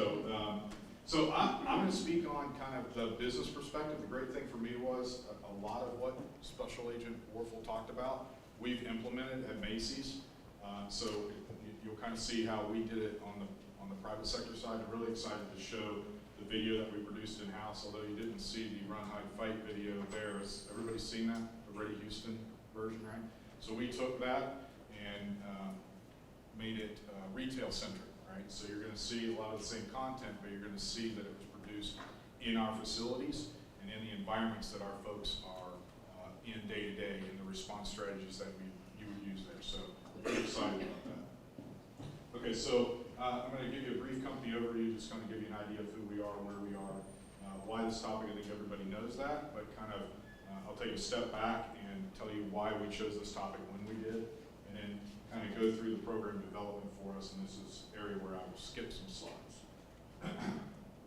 Okay, so the company itself, we operate 870 locations in 45 states and a couple territories, Puerto Rico, Guam. We have about 175,000 associates for 3 quarters of the year, and we bump it up to about 220,000 associates in the 4th quarter. We have overseas operations in 13 countries, and then we have 11 operating groups, business units, and really the 2 primary ones that we focus on are the 2 retail divisions. That's not to say that when you look at this video, we also look at those operations that are in office buildings and in our distribution centers. So the majority of our associates, 90% of the associates, work in those 2 retail business units. Okay, so why this topic? Obviously, I think just like everybody in the room, the safety of our associates is an utmost concern to us. We also invite the public into our areas, so we have to keep that in mind. The safety of both our customers and our associates is a key driver for us in any of the decisions that we make, any of the programs that we implement across the company. So on an annual basis, we kind of do a threat assessment it's more rotating. I won't say it's a single anniversary event, but on a rotating basis, we have risk management, associate relations and HR, the law department, and then our asset protection folks who look at threats that are going to impact the organization, could impact the organization. Those could be like active shooter, or they could be Zika, which is something that we're looking at this point. So we're constantly looking at threats that could impact our associates or our customers. So in 2013, the executive committee, the C-suite of the organization, started to see a lot of the more public media coverage for active shooter events. And actually between 2012 and 2013, there were 7 to 8 mall-based active shooter events. And in In 2 of those events, the perpetrator was filmed either entering the mall through our location or exiting the mall following the shooting through our location. So pretty front and center for us. That's not to say that in the years prior we didn't have some sort of event similar to this. So we had murder-suicides, more that domestic-based threat to the organization. As far back as the late 80s, early 90s. We actually had an event in the Dayton Mall just north of here in the late 90s where somebody came into the store and attempted a murder-suicide. It ended up just being the suicide in the store. But we never faced that mass shooting in a mall with multiple folks involved, one shooter. So we really wanted to focus on creating a training and establishing a training for our associates so that we could both keep them safe and the public that we've invited into the store. After you see those events in 2012, 2013, we're basically on notice. We have a duty of care, standard of care, to create a program within our company that protects those or trains those folks to respond to those events. So that was really a push for the C-suite at that point.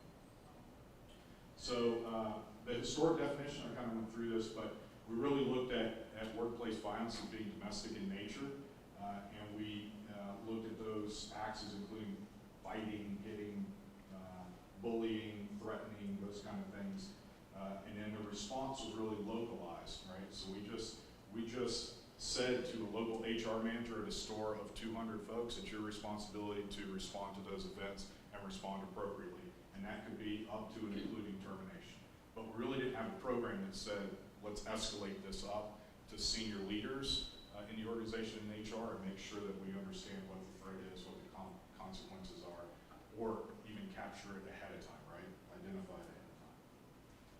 So the expanded definition after 2013, we included active shooter or aggressor situations, and we started to look at early indicators. So there are a couple slides later in the presentation where I'll show you some of the things that we have to assist, tools that we have to assist the HR folks in stores or districts. We have, where the company's broken up, we have districts, about 10 stores in a district. Regions have about 200 stores. So we have different levels of identifiers for those folks to help make decisions on what the next step is. Do we keep this internal, or is this something that we need to go external to law enforcement to help us in responding to? So we also, as I said, at the district region level, we created more centralized response teams, so it's really not the store level HR manager making or involved in the response. It's somebody who's remote and is not really identified by the associates in the store, right? So we don't want to make a target necessarily out of our HR response person in the store. We want to have a larger group responding to the event, and we want to bring all the resources to bear. So we have the legal partners involved in it. We have risk management, corporate communications for that. You know, if there's a potential for external communication that's required, we want to have the corporate communication group involved intimately up front so that we have a common message going out from the organization. And we have the escalation protocols. So there are events that may stay in the store, but there are a vast majority of those events now get escalated very quickly up the chain so that decisions can be made and appropriate responses can occur. So I won't go through this, but basically for our internal program, we wanted to define active shooter. And I know if you're involved in CPO or any of those organizations, we've had these conversations before. Sometimes in the private sector, you get to a certain level and folks don't want to use language that's standard language to the rest of the industry, but we don't want to use it in our nomenclature for distribution to associates. So nobody wanted to use active shooter when we started this program. They wanted to use aggressor, or they wanted to use 3 or 4 different options, but the decision was finally made that we would use active shooter as that's the recognized terminology for this particular incident. So most of those are what you've seen before in kind of the common language for this type of event. So there was a working group tasked with creating this program, and so we took about a year. We started in 2013, and we took a year to look at the definitions, the response strategies, and we talked with multiple groups. And this is kind of where the benefit of these type of meetings, I think, is seen most evidently. So we spent a lot of time in the public sector working with DHS, OSHA, FEMA, local and state law enforcement to understand what the definition is, what the expectation is as a private sector entity, both for what the expectation is for our information sharing and what the expectation is for our associates during a response. The video that you didn't see, the DHS Ready Houston video, Run, Hide, Fight, we spoke with the Houston group about what it took to develop that, who's used it, and a lot of companies use that video as is for training. The first year that we rolled this program out, we used that Run, Hide, Fight, Ready Houston video as the training component for the vast majority of our associates. So it's a great tool if you don't have any other options. And then the private sector, one of the things that the company's always been good about, and my former counterpart is here who kind of started this process for us. For anything that we're doing, we like to benchmark, whether it's a man-made event response or it's a catastrophic Mother Nature event, right? Environmental event. We like to benchmark and see where folks are in our industry and folks who are not necessarily in the retail industry. So we spent a lot of time working with the National Retail Federation, the International Council of Shopping Centers, RELA, who is the Retail Industry Leaders Association, and then a bevy of partners that we've established over the years. So Walmart, Target, Sears, JCPenney's, Walgreens in the room. We've spoken with a lot of those groups to understand whether it's active shooter, or it's Zika, or it's pandemic planning, whatever it is, what are they doing and how does it differ from what we are doing and what are the lessons learned? So we spent a lot of time doing that. The other thing that we did was we worked with the mall owners. So one of the key concepts I think you have to think about as you're developing a program is if I set up a protocol, how does that impact others? And if they have protocols in place, how does that impact us?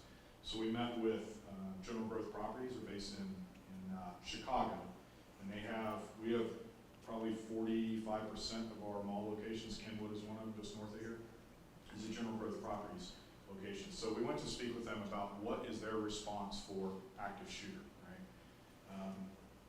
What they were telling inline stores was that they were to direct associates and customers out through the anchors.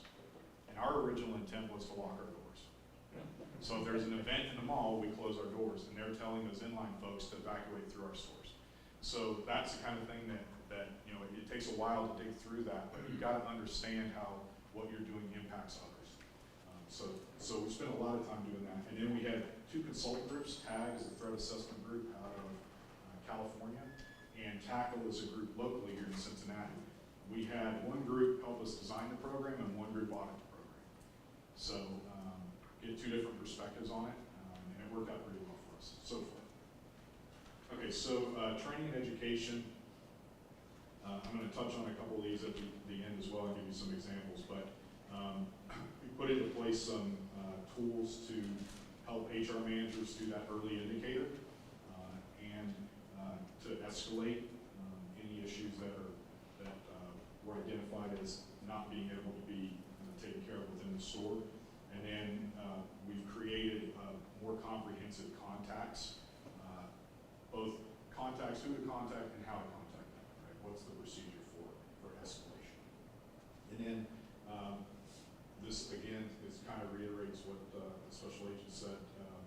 We're looking to be more proactive in having associates see something, say something. I think it's difficult for folks to do that, and it's difficult for management to let people say that, but we're trying to open door policy. We want to know about everything, no matter how small it is, so that we can take care of it in advance. And we've had several instances where that has led to us either terminating an employee prior to an incident or allowing us to do some counseling in advance so that we don't have an escalation within the company. And then we did go with Run, Hide, Fight. And again, the fight concept for us was very difficult, just like using active shooter as the terminology for the training.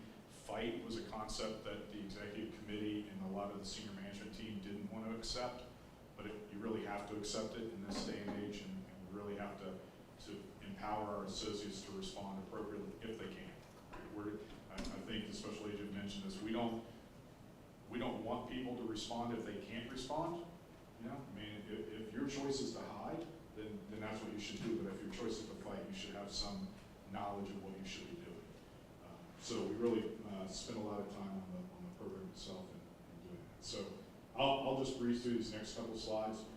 The only thing I want to say is we have a life safety program in place that covers a myriad of events. I've got a slide on that, but what we tried to do was leverage those existing programs to define for associates what run is, right?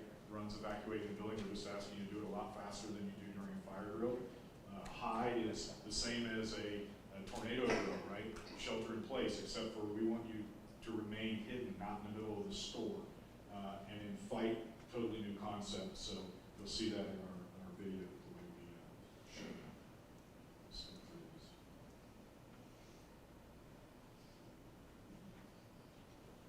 that. The only thing that I won't skip through is this piece, and I think we try to focus on this in our video, which is everyone's a suspect, right? So as you exit the building, or wherever you are, you're a suspect. Doesn't matter where the event occurred. If it occurred at the other end of the mall and they're evacuating the entire mall, everybody who's coming out is a suspect. So we wanted to drive that point home to our associates so that we don't have any accidental issues following an event. So you'll see that in the video. Okay, so let's see if I get some stuff. Perfect. Just another day. Whether inspiring a customer to buy products from one of our iconic brands, answering a customer inquiry, or presenting results in a department meeting. Occasionally, though, the day can be interrupted by events with life and death consequences.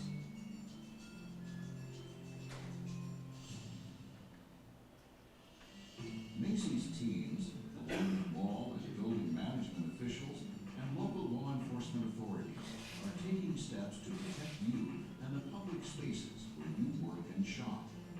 The safety of our associates and customers is our top priority. Sometimes, though, we simply cannot stop people with bad intentions, and ultimately, they are able to commit unthinkable acts. What motivates a person to act out in this manner can be different in every event. The warning signs may vary, but the devastating effects are often very similar. And unfortunately, we must all be prepared for the worst.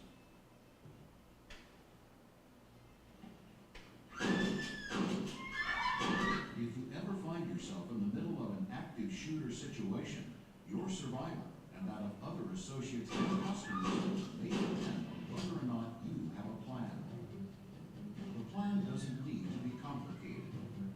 In fact, it's as complicated and as simple as remembering these three words: run, hide, fight. First and foremost, if you can get out safely, do so as quickly as possible.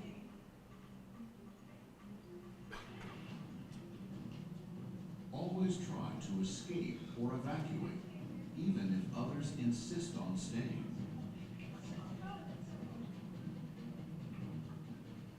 Encourage others to leave with you, but don't let them prevent you from making the decision that's right for you.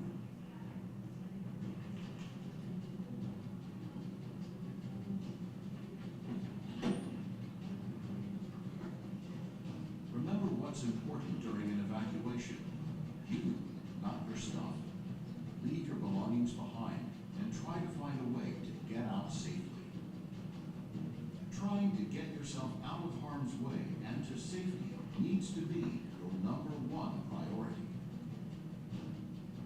Once you're out of the line of fire, try to prevent others from walking into the danger zone and call 911.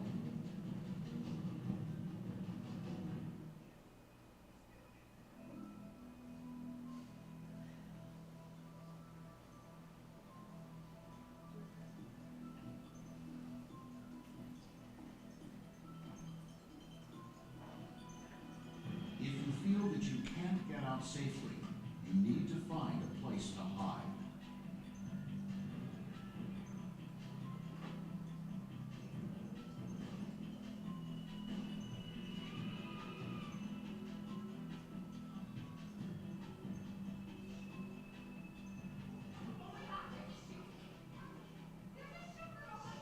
Act quickly and quietly. Try to secure your hiding place the best you can.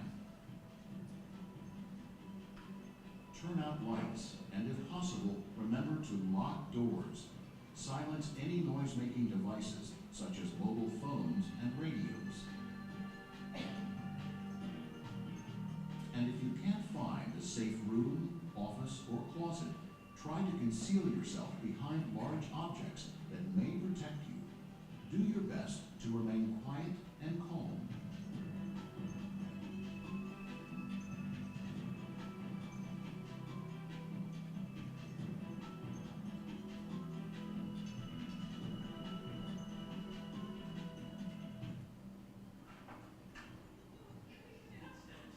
As a last resort, and only if you believe your life is in imminent danger, whether you're alone or working together as a group, fight.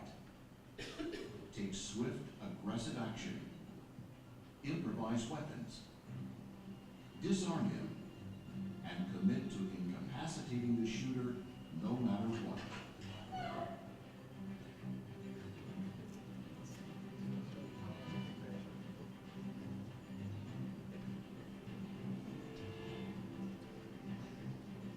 Try to be aware of your environment. Always have an exit plan.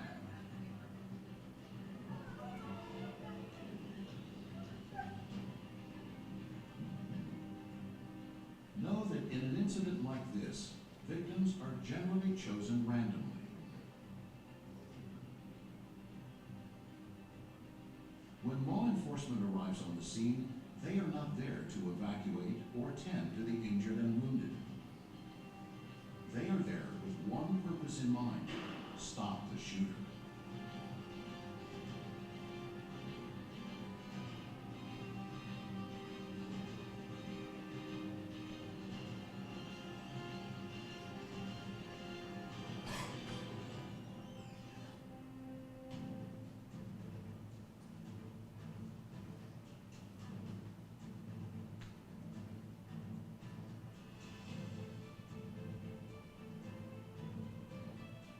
These events are unpredictable and may evolve quickly.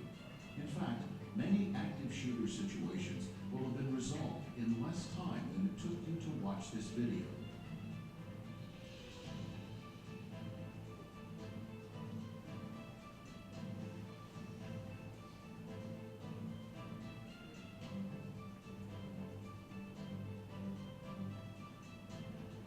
So if you find yourself involved in an active shooter situation, remember there are 3 response strategies you need to know in order to increase your chance for survival.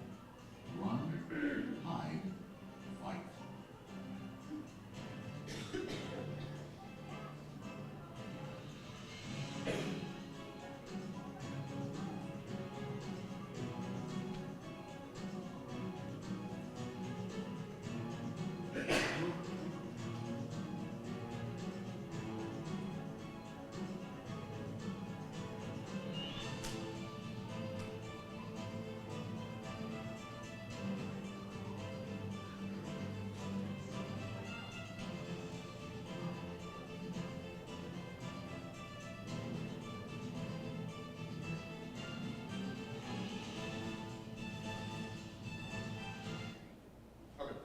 So, like I said, we produce that in-house, and it actually, I'd be remiss if I didn't thank the Cincinnati Police Department and the SWAT team, the folks you saw. And we actually work with GGP, so the day that we produced that video, we blocked off the entire back half of Kenwood Mall. So it was roped off so that there wouldn't be any accidental reporting of active shooters in the area. So it was a pretty elaborate process. There were 30 actors and actresses we hired. Some of those folks were internal. Like I said, all the content that the office area is actually our floor where we work. So it's been well received internally for associates. And this is our second year. That runs during what we call a compliance month, where we do mandatory training, whether it's OSHA-based or it's a legal compliance training. And this is now a required video for all associates. And last year we trained 98.7% of the associates during the compliance month. So, 170,000 out of 200,000. So, a pretty good rate for us. I'll just touch briefly on these as they kind of bolster the previous presenters. So we have the Employee Assistance Plan program, where we do counseling for families, those involved in the incident, and those maybe in a district who might be worried about proliferation. So the expansion of that event. So in Monroeville, we have an event. We had offered employee assistance to all associates in Pittsburgh area, just to make sure that they were comfortable with what our response was. We look at the business continuity impact, right? What's the downtime? Recovery, restoration, so there might be cleanup from the event. And we found if there's an actual active shooter event in the mall, it used to be a half-day closure. Now it's whatever the day of the event is, plus the next day is closed for that location. So we have to figure out, are we paying associates, we're moving them to alternate locations, what are we going to do for that particular location? And then we have these operational task lists. So part of the training is what, if I'm a manager, what do I do in advance? What can I do in advance? What do I do during an event? And then what do we have to have in place after the event? So if we've invited the public in the majority of these cases, we lock our doors and we find that people with their car keys, their purses, their purchases, all that kind of all those items. So how do we get those back to folks in a timely manner and have it organized?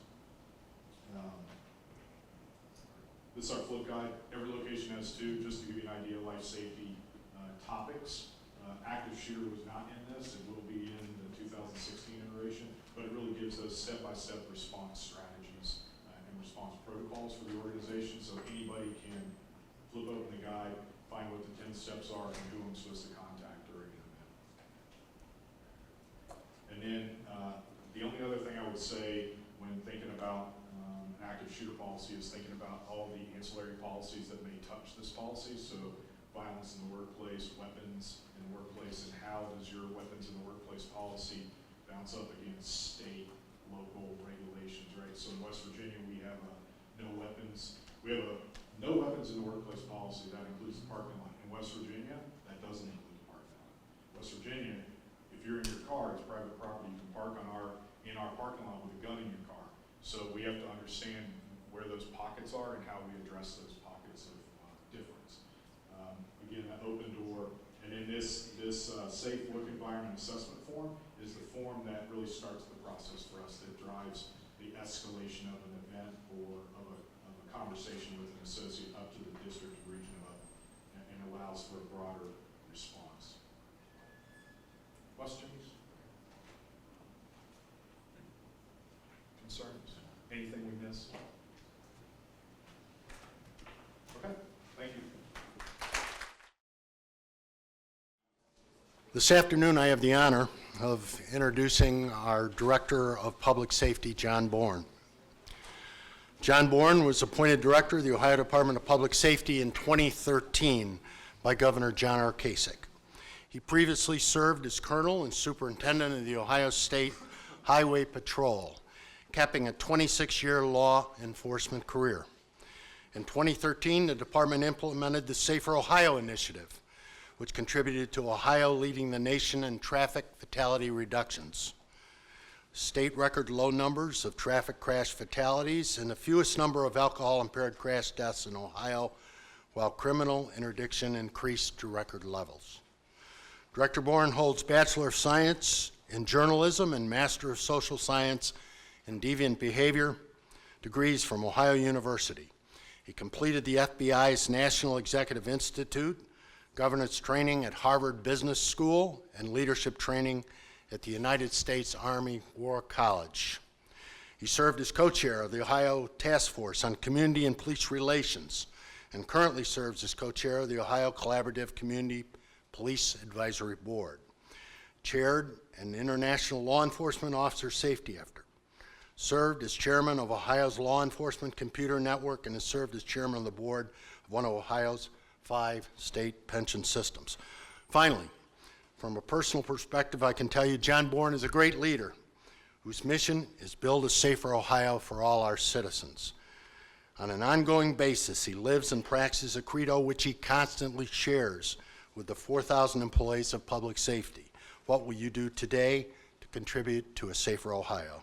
Ladies and gentlemen, Director John Bourne.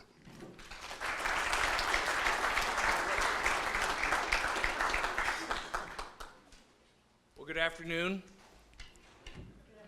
We'll try that again. Make sure everyone's awake after lunch.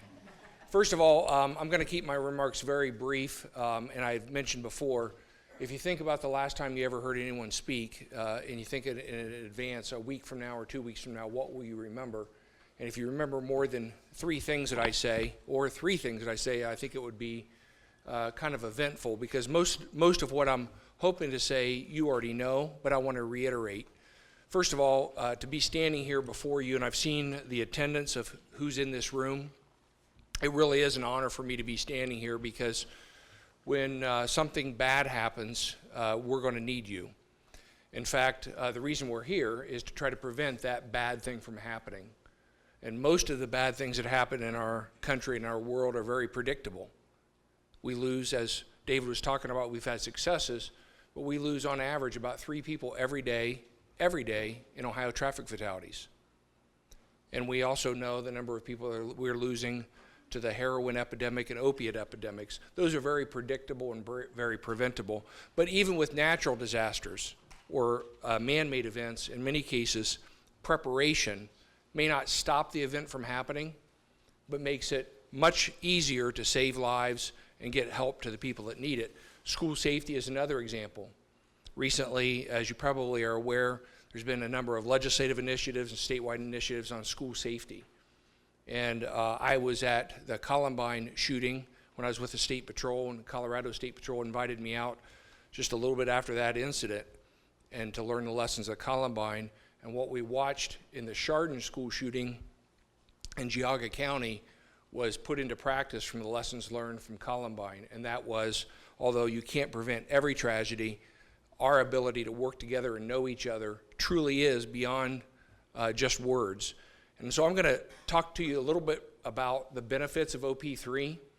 And really, that's the first thing that I want to get across, is what it is that OP3 members have provided. So rather than saying, here's the benefits that we think are in it, I'll show you in real examples of where public-private partnerships have been absolutely critical in not only saving lives, but preventing civil disorder and significant chaos that could have occurred in areas of Ohio.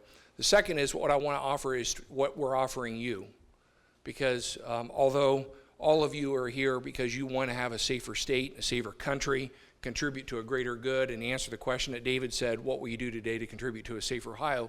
There has to be some kind of equal investment. And so we've tried to put some tangible things that actually have been defined by the people in rooms like this when we first started this that actually help you. And then third, I'm going to ask you a challenge to you. The third point is I'm going to ask you to define where we go, rather than me telling you where we go, because where we've been so far has actually been defined by this group. And I was mentioning at the back of the room when I first came in here, when we first started the Ohio Public-Private Partnership, truthfully, I attended the first organizational meeting, and I couldn't tell you at the end of it what the purpose was. We had some good networking in place, but where we ended up moving and where we're moving today was actually defined by people like you. And so where have we come? In 2014, in August, of 2014, and some of you may know this, so I apologize if it's redundant, but we had a water crisis in the city of Toledo. Now, if I were to tell you, just as a training exercise or an assessment exercise, that a population of about 400,000 people on literally the hottest days of the year in a major urban city in the United States would be at a point where they couldn't drink water, couldn't use water to wash their hands. Absolutely no water coming out of the tap was at that time deemed to be safe, that you would have said we probably would have problems. And that water crisis lasted for 3 days. And those algae blooms that created the microcystin in that water supply left about 500,000 people when you encompass all the people served by that water system. Yet it is a national model. And you think, I don't remember hearing much about it. Well, that's a success story. That is a success story. And there's absolutely no possible way we could have had that success without the public-private partnership. 31,000 gallons of water from our OP3 members, Anheuser-Busch. I usually bring in the can of Anheuser-Busch water that I carry around and have in my office. CVS, Kroger, Walmart. And the danger in starting to name companies that have been a part of this is that you leave people out. But the fact of it is that everyone began both shipping and then later coordinating water into the city of Toledo. I went with the governor to the distribution centers. Hottest days of the year in a major area of the state, yet we had no riots, no assaults, no thefts, no people jacking up the price of water, and we lost no lives as a result. So I think I probably owe, for those companies represented here today, on behalf of Governor Kasich, a thank you for what you've done. And in 2014, as some of you may know, propane supplies dropped to significantly dangerous levels in certain areas of the state. But in partnership with the Department of Public Safety, EMA, Homeland Security, Lowe's, Target, Sears, again, Walmart, provided space heaters, propane, collaboration for those people most at risk. And we can't provide needs, as we know, for everyone, but we certainly have identified populations that are most at risk. We're pretty good within the government sector of being able to help identify where the need is. And in the private sector, you move much quicker. You're much better at the logistics than we are. And together, you combine those two things, and again, no loss of life. You think, I didn't even hear about that. That's a success story. And so many of the success stories that we live within the Department of Public Safety are ones that no one ever knows about. And I tell people, when you take this job, you live in your own world of successes. Everyone sees your failures, but you live in your own world of successes. So that backbone, less than 2.5 years after we really began moving this program forward, are just two examples. I will tell you almost monthly, either smaller or medium-sized examples of those are occurring. As you probably know, water and water quality, after the Flint, Michigan stories that you've seen, have brought to the forefront the aging infrastructure. But I will also tell you, from living it for the last year, Ohio communities and those served by water are constantly challenged. And the needs upon the government and the private sector together are key.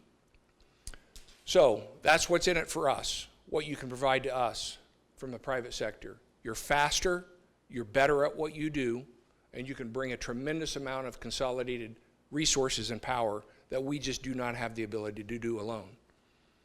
Now, what's in it for you? Number one, the number one thing that I can provide you is information. And as you know, especially in critical incidents, information and knowledge is power. And the fact is that in many cases before, government agencies, including emergency management, Homeland Security, and law enforcement, would bunker down and would not provide the information necessary for people to help themselves recover. And so we started a few years back what is known as the Hub. and our final integrations of the hub at the Emergency Operations Center, which if you've not been to, I encourage all of you to come. It's going through its last renovation. It is one of the nation's best emergency operations center in the country, no doubt about it. And I'm speaking from personal observation and experience. We now have people staffing that from emergency management, the highway patrol, other state agencies such as Department of Natural Resources have been there. The Ohio EPA, Environmental Protection Agency, will soon be there 24/7 with us. And when an urgent or critical incident happens, even if it's pre-planned like the Republican National Convention or national conventions that occur here in Cincinnati that could attract terrorists or soft target, people that are targeting soft targets, that Emergency Operations Center spools up, and we have the entire breadth of state government, federal government, and private sector representation in there. And as a result of that, on a day-to-day basis, now this hub, this 24/7 watch desk, is providing real-time, both video and other information sharing. That is not proprietary. Unless it is specific to a confidential law enforcement investigation or to a homeland security or national security interest, if we can share it, we will share it. And as all of you know, hopefully you know, through the Web EOC and the Homeland Security Information Network, also known as HISN or CIMS, which stands for, I'm convinced in public sector, eventually we're going to get to the point of acronyms we use no vowels at all. So there's going to be a certification for no vowels, and for our friends in the military, you know what I'm talking about. So information is the number one thing that I can provide you, and also my commitment. But the thing that really is probably going to define whether we're successful or not is the networking. If you're meeting me for the first time, or I'm showing up with the governor at an event with you because there's been a loss of life or a critical infrastructure failure, and we're meeting for the first time, then I have failed in my job. And so you represent an organization and an entity of which we absolutely cannot recover or prevent without. And so I hope, if nothing else, remember I said you're probably not going to remember three things. You at least remember what I look like, because I trust me, I am not going to remember your name, but I will remember your faces. Being in law enforcement for 26 years, I'm never sure if I've arrested you, you're my neighbor, or a family member. And sometimes it's all three. So the last thing that I want to talk about is the final thing that you can help us with, and that is being able to access your business or your key functions.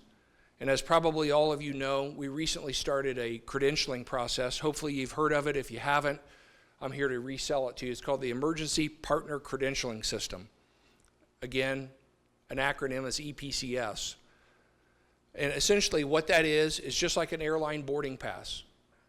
So whether it's a single incident or a steady state of which you need credentials to get into areas of the state that there may be a law enforcement or emergency roadblock, you can turn this on and on your smartphone, or you can print it out if you want to print out, and you will have the emergency credential that is not only vetted, you're vetted, which in other words means Homeland Security has said, we know who you are, and we've checked who you are, and that gives a great deal of confidence to the deputy sheriff or the trooper or the police officer that is guarding a roadblock for people not to get into a disaster scene for looting. Well, you're there to help. I don't know who you are. I have a credential from my company. I have no idea. I've never seen that credential before. So that officer can actually take your smartphone or your paper credential that you printed out, your choice. We can run it through our law enforcement automated data system, and we can come back and verify you are who you say you are, and we've already pre-vetted you. The neat thing about it is you control who in your organization gets those credentials and when, not us. We'll pre-approve them, pre-vet people, but when it comes to turning that system on or turning that system off, it's up to you. You control that. And so one of the examples we heard, and this actually came from a presentation by Representative Verizon. Is Verizon in here? One of your representatives out of New Jersey, used to be a New Jersey state trooper. That's it. He's a very funny guy, by the way. he did a presentation about where they had trouble getting resources in to a particular area and they couldn't get past the checkpoints.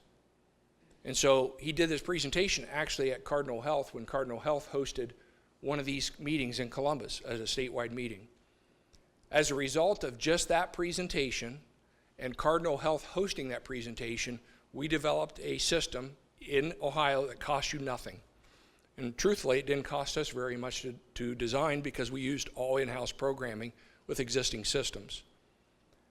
So the third point that I want to point out to you, by the way, what were my first two? I won't challenge you on that. But my third point is probably the most important, the challenge to you of where we go from now.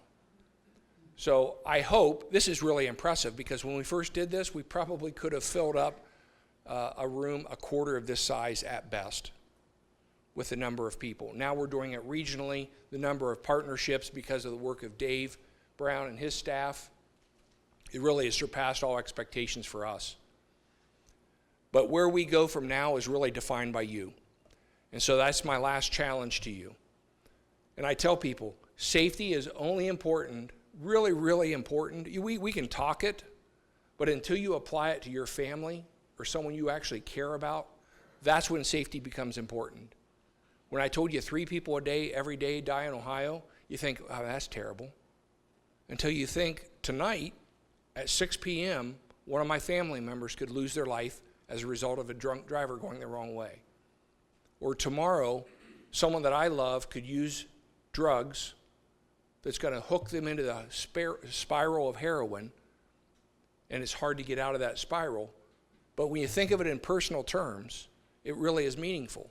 So I would challenge you to think of where we go as an organization in very personal terms. What do you actually care about? What do you think that we need to prepare for?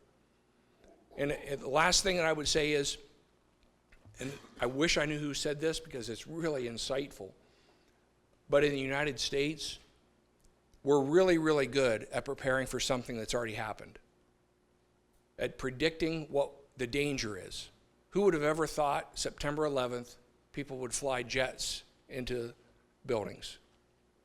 And you think back of every man-made or natural disaster, if you knew that ahead of time, would have thought about that ahead of time, what could you have done?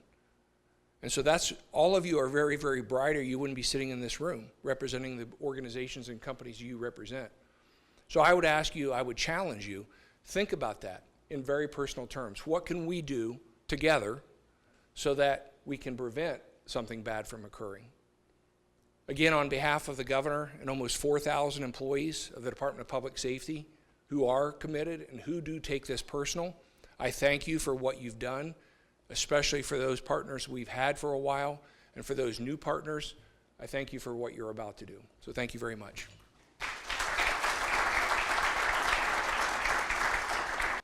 Thank you, Director Bourne. Well, you talk about disasters. One of our speakers was called to a disaster. In Mississippi, the tornadoes, Rodney Cooper was Sprint, so therefore we're going to be pushing the schedule up a little bit. I hope you don't mind. Those kinds of things do occur. At this time, it's my pleasure to introduce Carl Merkel, Administrator, Emergency Operations with the Ohio Department of Transportation. Carl has been with the Ohio Department of Transportation since 2000 and currently serves as Administrator of Emergency Operation in ODOT's Central Office, Division of Highway Operations. Among his extensive duties, he is the department's liaison with Homeland Security, Security Strategic Analysis Information Center, is an intelligence liaison officer for the Department of Homeland Security, and serves with the transportation in the State Emergency Operations Center. Carl has served as a volunteer firefighter since 1998 and as fire chief from 2009 to 2011. It's my pleasure to introduce Carl Merkel.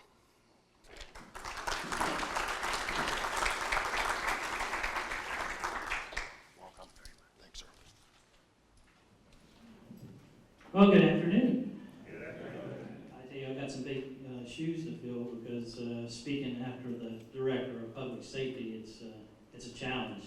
So with that said, what I come here today to do is just we talk about transportation and affects us every day, doesn't it? How many was late due to some sort of an accident today?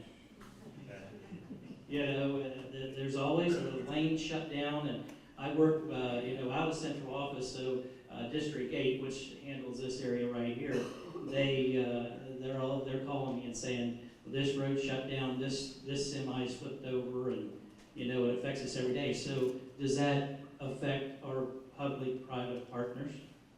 Obviously it does, and we're talking about possibly some snow coming this way or some ice. Our guys are at the ready, and they've already been briefed that this may be coming in, and to get ready to get these roads clear for us. So, with that said, what all do we do? We do emergency response to disasters, and I'll kind of show you some of them throughout the program. We do a lot of training. I work with the Emergency Operations Center. They put out trainings, and we work closely with them. And we also provide our own. Director Bourne just mentioned about networking. There's nothing any better than coming to these because what your takeaways are already, since lunchtime. I got stuff to take back. We talked about, the presentation on the shooter here at Macy's, and I said, wow, that'd be nice to go to our ODOT building, and we have our own communications department. Why can't we make something? Because when you develop something like that in your home office, that's where it sinks in. So I'm going to go back and see where I can go with that and see if we get some help, and also talk to our partners with public safety and get some help and maybe develop something. So yeah, that was a nice takeaway this morning. So, and then also with the presentation on the active shooter in certificates for the active shooter. The statistics, I mean. But anyway, also, we do talk about the ICS training. We do that as well, because anytime we're out there on an incident, we got to have our unified command. You heard that this morning. And, that might involve one of our private partners to be part of that unified command to get the situation taken care of. So, and then we do traffic incident management. I have a slide on that, and we'll explain that in a little more detail. We're also liaison, the Department of Homeland Security, the Strategic Analysis Information Center. We do a 9 o'clock briefing every morning, and we look at our ODOT maps, and if there's something that needs to be brought to the attention to the Fusion Center, we report that out.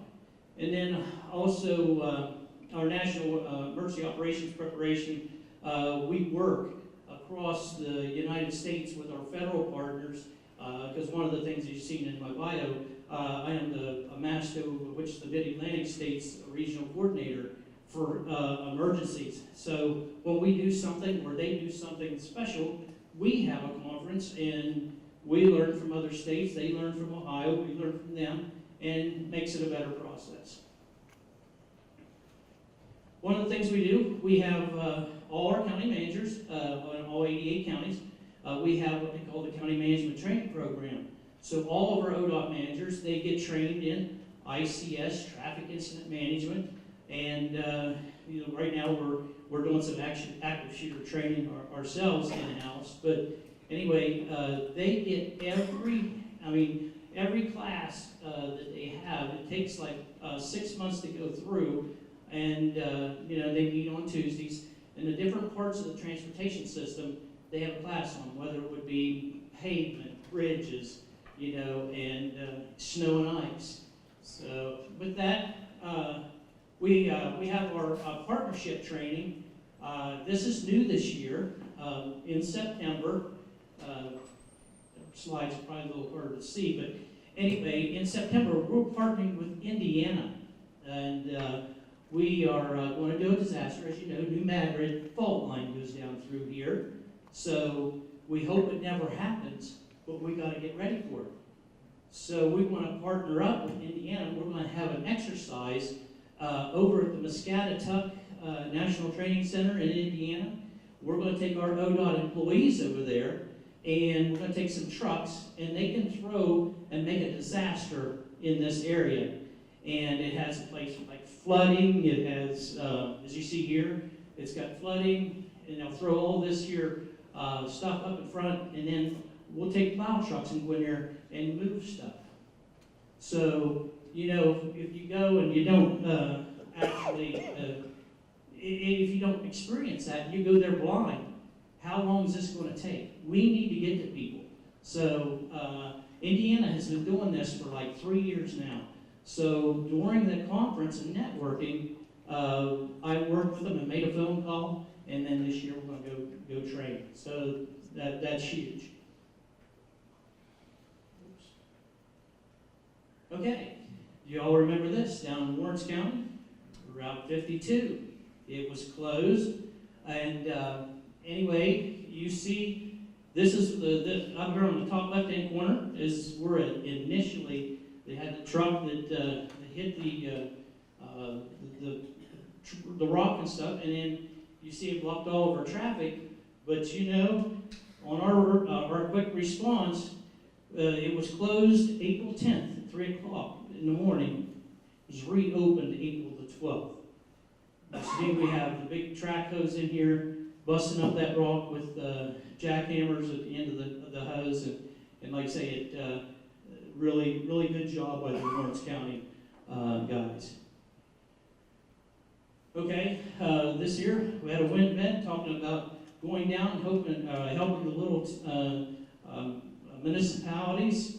We had a high wind event up in Lisbon, Ohio, up in Columbiana County, and we went out and they didn't have enough machines and stuff to take care of because it just kind of went through there and it took trees out all through the town, laying on top of houses and everything. And then they brought it out to the roadways, and we went through with our chippers and everything and cleaned it all up for them.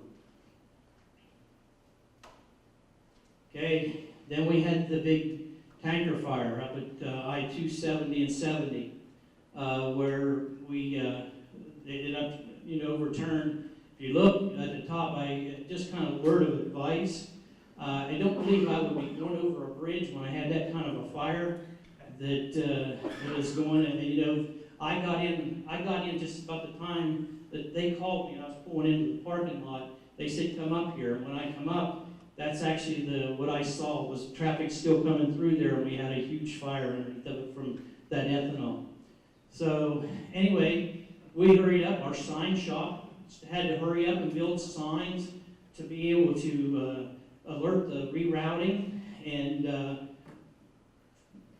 once they did that, you can see the ball of fire up there underneath of it. And then within 20 days, it was reopened, and we was back and running over that bridge again. So very, very good work. And the communication that it took to do that was just outstanding. Okay, talk about notification. We have our traffic management center. It's full of cameras. That's how that first slide up where you seen on the I-270, that was from one of our cameras. And anyway, and then we have the regional operations managers. They get notified. And then it comes on into central office operations, which is myself, and then our district highway maintenance administrator, right on to PIO, boots on the ground. And then we get into our rerouting. This is what our traffic management center looks like. Anytime something happens, and this is one of the things that you all can help. Talk about the public-private partnership. How many times have you went by somewhere and just drove by and never said anything, just kept on going? Said, well, somebody's probably taking care of it. If you see something, let us know. What it is, there's in the pavement, we detect how we have speed sensors. So when it starts backing up, then it'll start turning amber, and then it'll go red, and then they make a call to the patrol and say, where we at? What we got here? And so anyway, if it's in an urban area, we have over 500 cameras that watches, Cleveland, Toledo, Columbus, and Cincinnati areas, and the Akron areas. So it really helps if we can get a camera there, and then we can let responders know what to take out if there would happen to be something that could be hazmat or something that's really hazardous. Okay, does everyone know about the OGO app? Does everybody have the OGO app? Okay, that'll help you because everything that you see here, each one of these slides, is something you can assess on there. You got the cameras up there. You could pull a camera up. There's like a 5-minute delay in what the traffic's actually running, but it's very helpful. Especially like coming down here, I actually used mine and seeing it was slow and had to divert out through town to get here. Okay, this is this is what one of the live feeds look like. This is the wreck that just happened down here not long ago, and what that is that's from one of our cameras that actually has eyes on the scene. Now, something would happen. I will tell you, we record this, and there's recordings of every accident within the urban areas. If our cameras can, is able to see that area. But anyway, we recorded up to 3 days. After 3 days, it goes by the wayside. So, if there would be something that you would need or something with the accident, I imagine attorneys involved. But anyway, we save that up to 3 days, and then like I say, it does go. Okay, this is what one of our ODOT playbooks look like. So, you talk about all the communications. If we have a road closure, what we have is predetermined routes for secondary and the priorities in the red. That's how I told you it shows up in the red. That's how it looks. And then what we can do, we can divert to the blue, which would be the primary reroute, and then the secondary reroutes in the green. So that's all been established, a lot of research. One of the things we're doing now is looking to try to get that into more of an electronic version, because this is all done hard copy. Okay, this year was down in Monroe, up in Monroe County, I guess I'll say, but this was the oil pad fire that they had, and like I say, the patrol, Director Bourne said about the hub. The hub was notified, and then EMA and ODOT, we all got involved, and anyway, ODOT went out, had to set up road closures, and then there was a constant communication with the Department of Transportation and Ohio EMA. And another thing about, Director Bourne said about the activation of the EOC, we work as ESF1, it's called Emergency Support Function 1. And at our table, we have everybody that's got to do a transportation. Right across from my seat is patrol, and then right alongside me is ODNR. Right catty corner is the Ohio National Guard. So if there would be anything that we need in transportation, we're all sitting right there. And we can make that communication and get something handled as quick as possible. So if you're having to be somewhere and something happened, the minute you can get that somewhere, where it's to your 911, whatever it is, that will eventually get down to us. Okay? About the third time, Dave, you've heard about the Toledo algae bloom. Well, I'll tell you what we did through that. Through EMA and ESF1 desk, we did a lot of coordination. And this is our ODOT garage up in the District 2 area, and which is up near Toledo. And we was the housing point of the water. So we coordinated with everyone, for taking the water there, and then monitoring that as pallets of water went out. And then we would send reports to Ohio EMA. So a lot of communication and stuff like that. And like I say, a lot of public-private partners was involved, like Anheuser-Busch, like the director said. Okay, also, what we do is the Ohio Medical Countermeasure Management and Dispensing Program. If there would happen to be some sort of an anthrax or something happen where we have to move medical supply, we coordinate with also EMA. Again, like I said, we're very kind of locked at the hips at Ohio EMA when it comes to disaster response, because what we do is if we need to move this medical supply, they actually bring it in to different areas, and this is called the redistribution nodes. These are the different areas across the state of Ohio that we could take them, and then they would go out into maybe local health departments, schools, whatever they would open up for us to deliver this stuff. So that's one of the things we do as well. Okay, how many has heard of the Traffic Incident Management, or Ohio Quick Clear? Okay, we have a few in here. Okay, for everyone that doesn't know about this is a very, very important program. We talked about the accidents coming in here today, and anyway, what this program is get the road clear as quick as we can. If we can get one lane open as quick as we can, it's the better. We're trying to get out of that mode of instantly shutting down the whole freeway, because the stats of secondary crashes, you wouldn't believe, really increased. So anyway, with that said, we are reaching out. We're training all of our responders. We've had a lot of responders killed, and believe it or not, out of highway workers and patrol, fire, and towers, who do you think the number one death fatalities are? Believe it or not, it's the towers. Why do you think that is? And see, that's our public the partner right there. They're not a state agency, but why does that happen?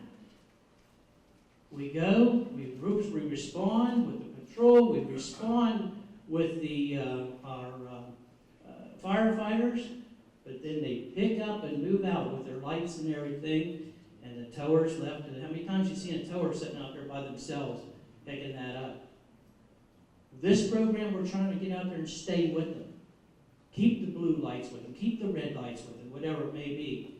So anyway, it is a huge program. I just got back from Washington, D.C., and we're going to reach out even further. This has been primarily a responder training, but I think the people need to know this too. So we're going next into the public utilities, and then, like I say,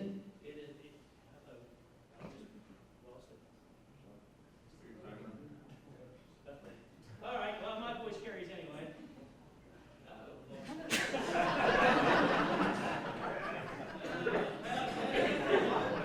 Well, I tell you what, let me finish.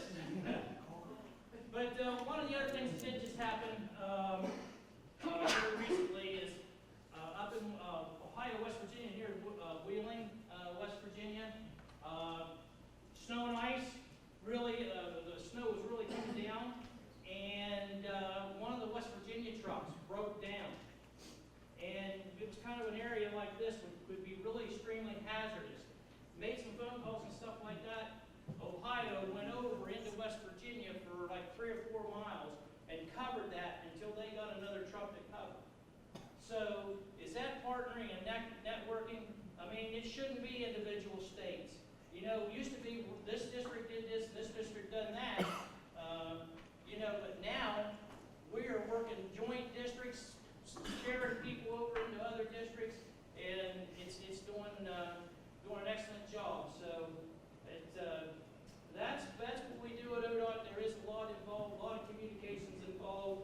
I know I could go a little longer, but that's all.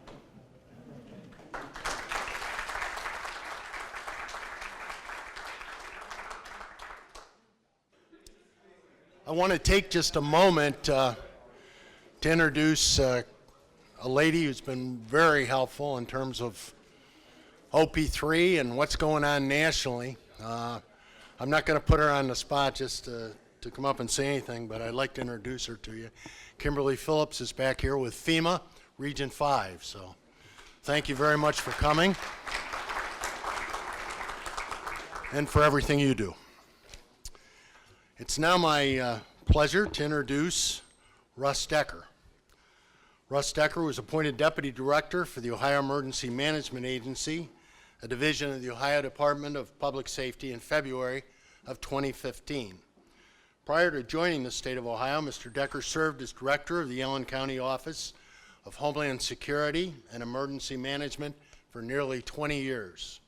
He holds a Doctor of Philosophy, PhD in Public Safety Administration, with a specialization in emergency management from Capella University in Minneapolis, Minnesota, a Master of Science degree from Tiffin University, with undergraduate studies from the University of Northwestern Ohio and the Ohio State University.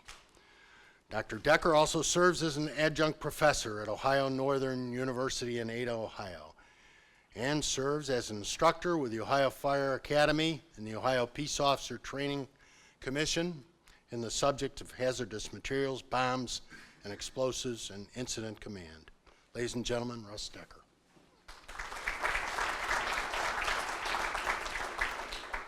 Thanks, David. The pressure's off because my boss left, Director Boone has left the building. Thanks for covering, Carl. That was great.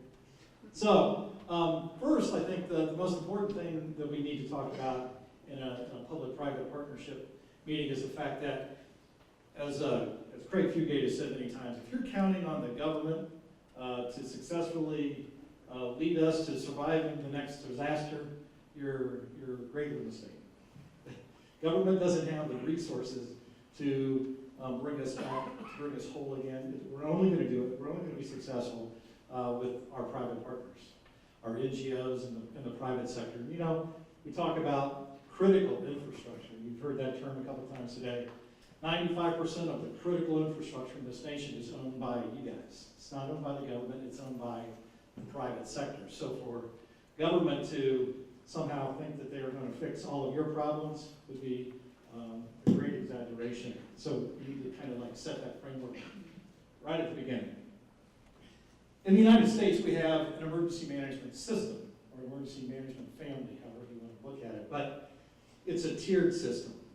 And we get, if you look at the little star, we get that all disasters start and end at the local level. So when a disaster occurs, it's that local response, it's that local community that's going to be first on the scene to deal with that disaster.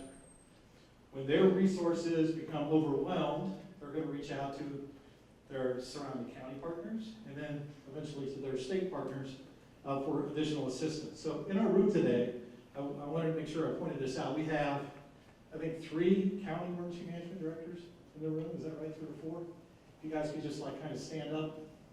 I think we have Hamilton County. Yeah, okay, we're back there. So we have some local county EMA directors. From our state office, we have regional staff located around the state. We have our north, or rather our southwest regional folks, Sean and Phil up here in the front. So when disasters occur, it's going to be a local event. And they're going to start looking at what do they need. And they're going to be reaching out, we hope, to local partners, which is one of the reasons that I asked the county directors to sort of identify themselves, because if they haven't reached out to you, you need to reach out to them and start making those relationships. When they become overwhelmed, they're going to be making requests to the state emergency management agency, and we're going to see what we can do to assist their community. And that's when we're going to reach out to our OP3 partners and see what we can do to get you involved, if there's something we can do to help us. And if we become overwhelmed, which is not beyond the realm of possibility, we're going to reach out to FEMA, Region 5, and say, can you guys help us? And so it's a big cycle, and it ramps up and ramps down depending exactly on what the event is. So when Director Bourne was speaking earlier, he talked about the State Emergency Operations Center and our hub of information. This is the home of the Emergency Operations Center. This is our facility on Dublin Granville Road. in the north end of Columbus.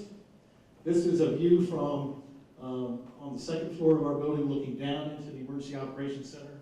When it's empty, kind of looks like the Houston Space Center or something like that.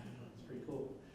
This is what it actually looks like when we're working. So when there's an event going on somewhere in the state of Ohio, when Carl talked about we bring all our partners, so that's where they're all sitting. All of our partners are there. OP3's got a seat at the table.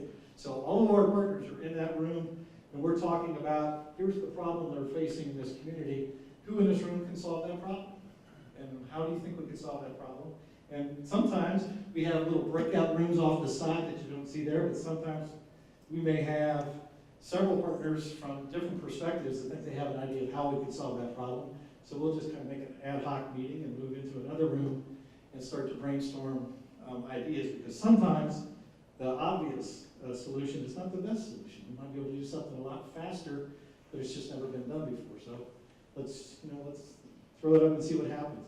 This is the JIC. This is the Joint Information Center, and I think that was referenced earlier. I think in one of the presentations. So the Joint Information Center is where all the PIOs or the public affairs or the spokespersons for all the entities that are involved in this crisis, they're all in one room. So if this involves the private sector, so for 20 years I was up in Lyman, Allen County, and we had a refinery up there, which, so if you're in a community with a refinery, occasionally things burn and explode. It just happens.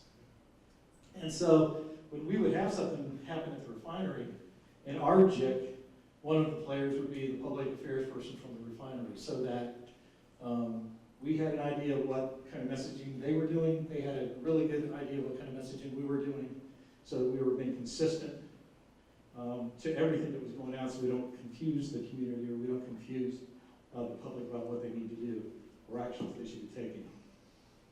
At the Ohio Emergency Management Agency, we have, we're a small agency. We have about 100 personnel in 10 locations across the state. One of the things we do, obviously in emergency management, it's kind of like emergency management 101, is we identify what are the hazards that we're likely to experience in the state of Ohio, and then make sure that we have plans in place to deal with those. So you can get an idea of most of them. Interestingly enough, for years and years and years, and I'm sure my friend the female will back me up on this, we always said, flooding, flooding, flooding. Flooding was like the #1 hazard. In Ohio, wind events have taken over. We now have more damage, more impact on our citizens because of wind events and the consequences that come from that than we do from flooding. Flooding, it's close, but flooding is nastier, I think, to clean up from, because for like months it's nasty. Where a wind event is more of a, it's down now, and then we can get the power restored later and get back up and running. But wind events have now taken over as our #1 hazard. Some of these pictures are hard to see, but that's the ice storm we had here in 2005, if you don't remember that. Kind of like driving through the wilderness on a main highway there. Flooding we've talked about. Obviously we get a lot of flooding in Ohio. Now, Carl will like this slide, that's why I threw it in there. I mean, Carl's going to be here. But on the left half you see a picture of snow, and obviously we know how snow is going to impact interstates and other highways, and it becomes just kind of like a little Cedar Point ride or something. But when the snow goes away, we still have issues that Carl's folks have to deal with. We have roads that cave in and sinkholes and things that will develop in. And again, so even though most people may think that that problem is over, we're still working with a lot of our partners on what we need to do to totally recover from that event. That's the Lima refinery last January. It exploded and caught on fire.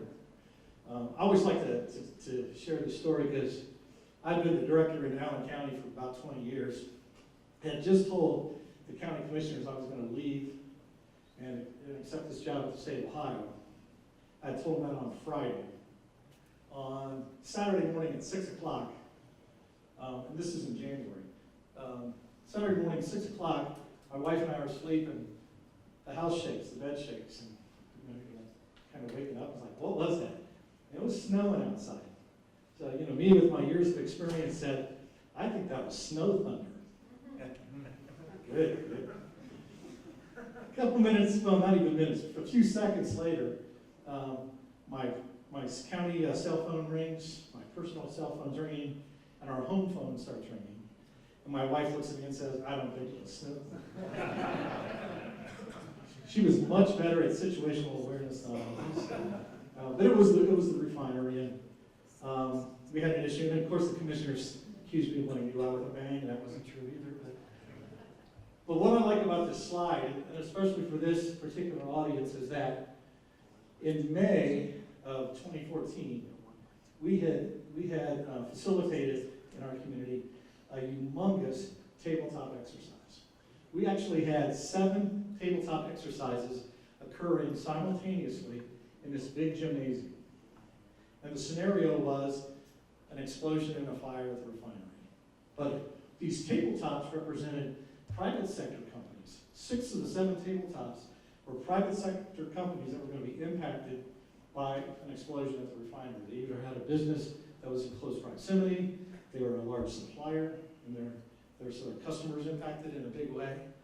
And so as we were playing out this scenario, they're doing their own in-house, if you would, tabletops about how's it impacting their company. And they're working out all the things that they would work out in a tabletop exercise. And then we had Bob Armstrong, who's the emergency manager for Ohio State, facilitate the tabletop for us, and about every 20 or 30 minutes, Bob would call a timeout. And we would go around to all 7 tabletops and say, how's this impacting the refinery? How's this impacting, a good example, I see our military friends, the Department of Defense has an installation right across the street where they make the Abrams battle tank. So how's this affecting the Department of Defense and their installation across the street? How's this impacting the hospital that has an OC Health facility across the street? We'd go around the room and then everybody would go back and do some more work. So that was in May of 2014. January of 2015, we had the fire and the explosion. We had no fatalities. We got it resolved pretty much without incident. And for me, the learning lesson there was, it was almost a surreal atmosphere when we walked into the command center, because all of us, all the players that had been there 7 months or 8 months before, planning this thing out in a tabletop, were the same players that we saw Saturday morning at 6:30 walking in, that had been waking up in the middle of the night and said, oh wow, we know exactly what we need to do. So people were going to their areas, they were doing the things they needed to do. We already knew the relationships, so we're anticipating things we learned at the tabletop. It's like, hey, anybody remember the school superintendent? We should like bring her in on this. And people were like, yeah, don't forget somebody needs to call the school superintendent. Came out the tabletop, it happened in the first 30 minutes, but it was reality because we had remembered like that was one of the takeaways that we had from the tabletop. So working with your local partners, so I'm talking to the county EMA directors that are in the room, getting those private sector folks to the table for exercises and things, critical.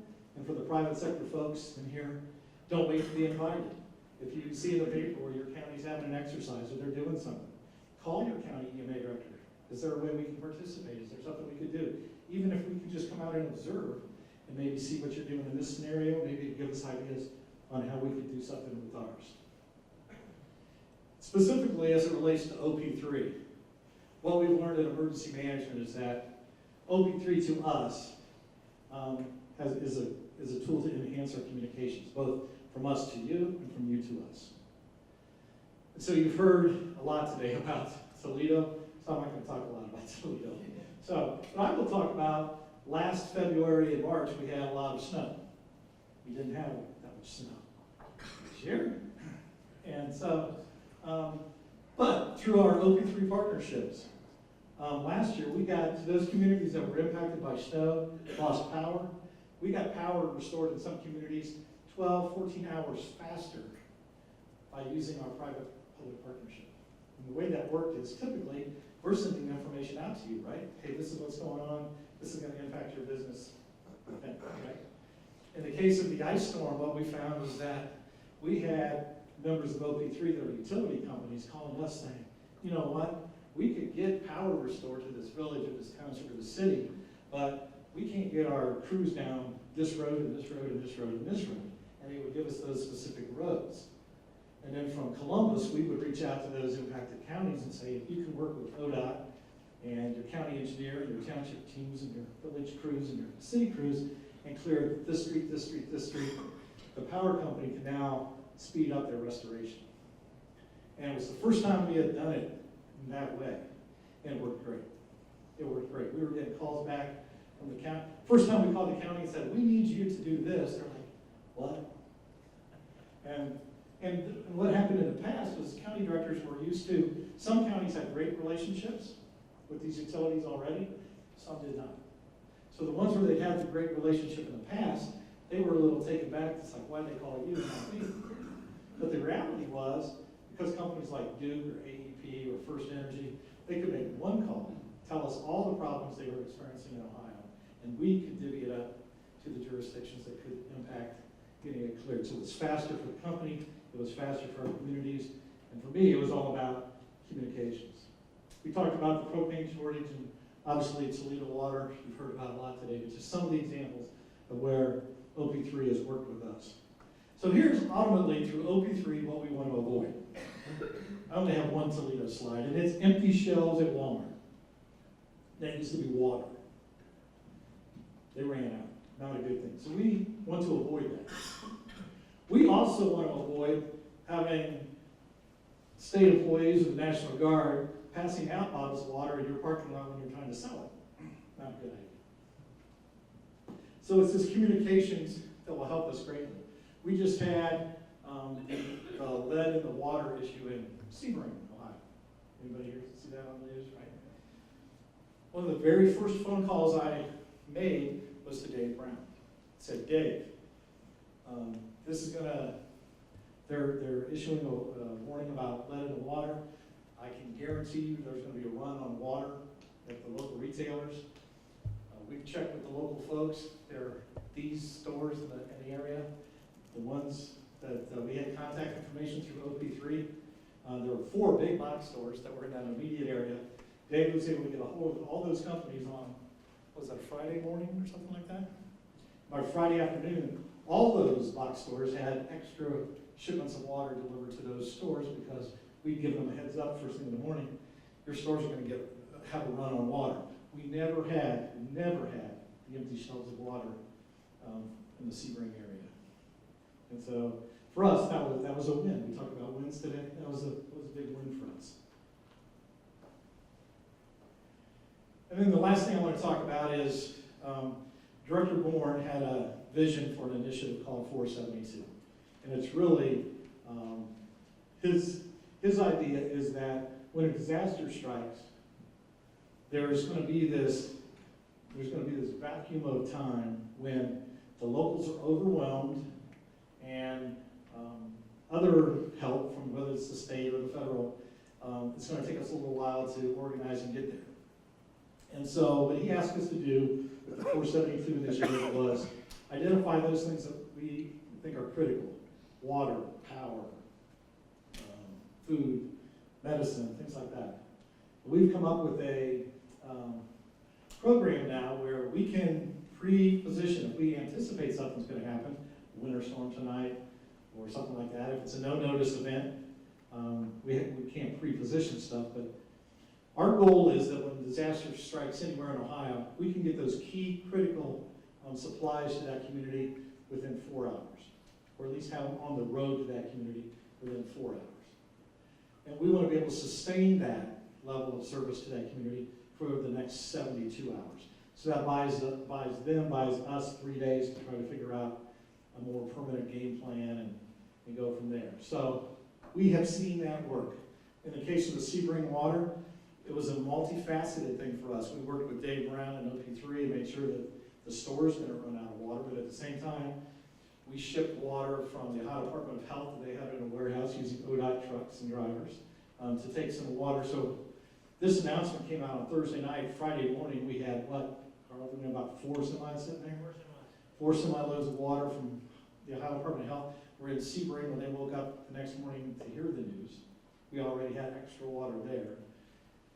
And then we worked with our OP3 partners to buy water that could get it to us in a pretty quick, short order to take on. And that was water that the local community was going to purchase, but that that took them on that from 72 hours beyond. We were able to fill that gap. And these are some of the OP3 members, and again, there's always a risk when you put a slide like this together. Jay's my public affairs guy, so if your company's not on there, go yell at Jay. But these are some of the companies that we've worked with putting together our 472 book. And some of these companies, it's just kind of an agreement that, hey, if we need something in the middle of the night, are you willing to give us some contact information so we can call you at 3 o'clock at night and say, can you get us a few semi-loads of water tomorrow, and how much would you charge for that? And can we go to the front of the list so we're not delivered as you get it? And that's the 472 initiative. So we've only had it up and running now for about a year. We've had a chance to use it on a couple of events in Ohio, and it seems to be a success. We look forward to building on that success, and the only way we're going to build on that success is by leaning on all the shoulders in this room. So I want to thank you and turn it back to Dave Brown.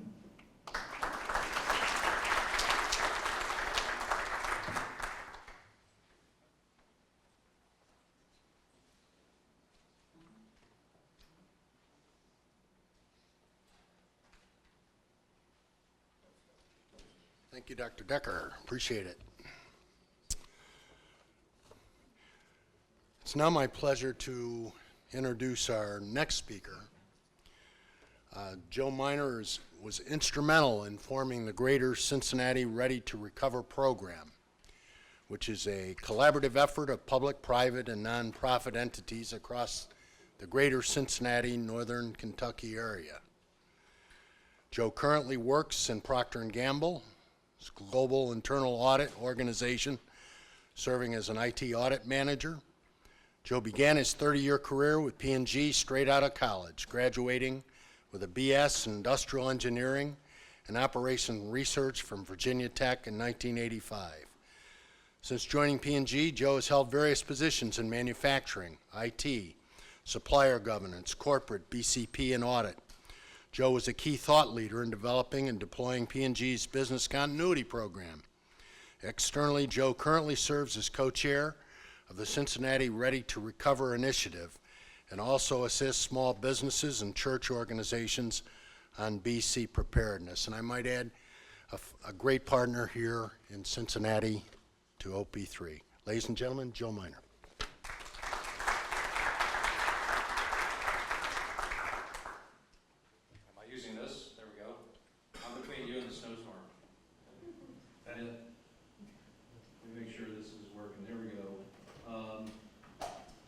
Great, I see a few faces, Todd and Darren and Dale, which is great, so I'm speaking to a lot of new folks. I'm going to take you through Greater Cincinnati Ready to Recover. How many folks have heard of this? Hold them up. So over half of you have not, so that's terrific. Here's the goals for this discussion. Tell you who we are and why we exist. Tell you about our journey to date. This has been a 5.5-year journey of getting to where we are today. I'm going to encourage those of you that are not registered on our Ready to Recover virtual business EOC tool to do that. There'll be an address for that. And then some of you may walk away saying, I want to get involved financially through your corporations. We've had a number of groups, Cincinnati Bell, Balfour, well, I'll show you the list here in a bit, that have leaned in to help fund this. But if that's something you're interested in doing, we'll gladly take your donation. Okay, this is who we are, our Executive Steering Committee. I'll let you read the names there, but again, I want to mention Duke, Cincinnati Bell, Balfour, United Healthcare, the American Red Cross. I don't see Carolyn here from Contingency Planners of Ohio. She's not here. Oh, hey, David. Didn't see you. Oh, and Anna. And Evan. Great. All of those groups have leaned in to help fund our initial effort and help us launch for the All-Star Game. But this is who we are. It is a collection of private, public groups. So you'll see business. You'll see nonprofits here at the bottom. We feel like we have a very strong leadership team to really stand up this program that we're working let me tell you who we are.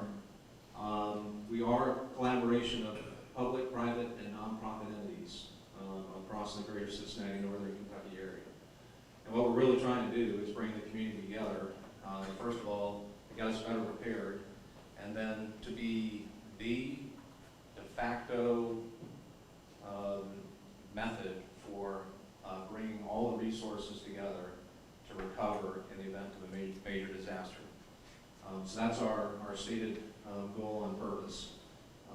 There is a little blurb there on the bottom if you want to register your organization, why you would do that. We'll talk a little more about that as we go.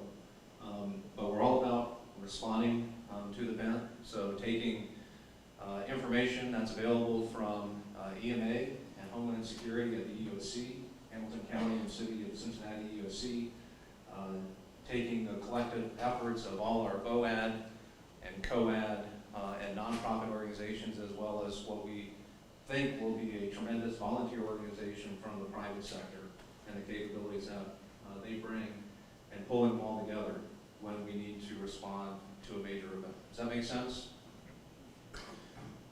We've done benchmarking across the country. We know some of the big cities, LA and New York, they have this established.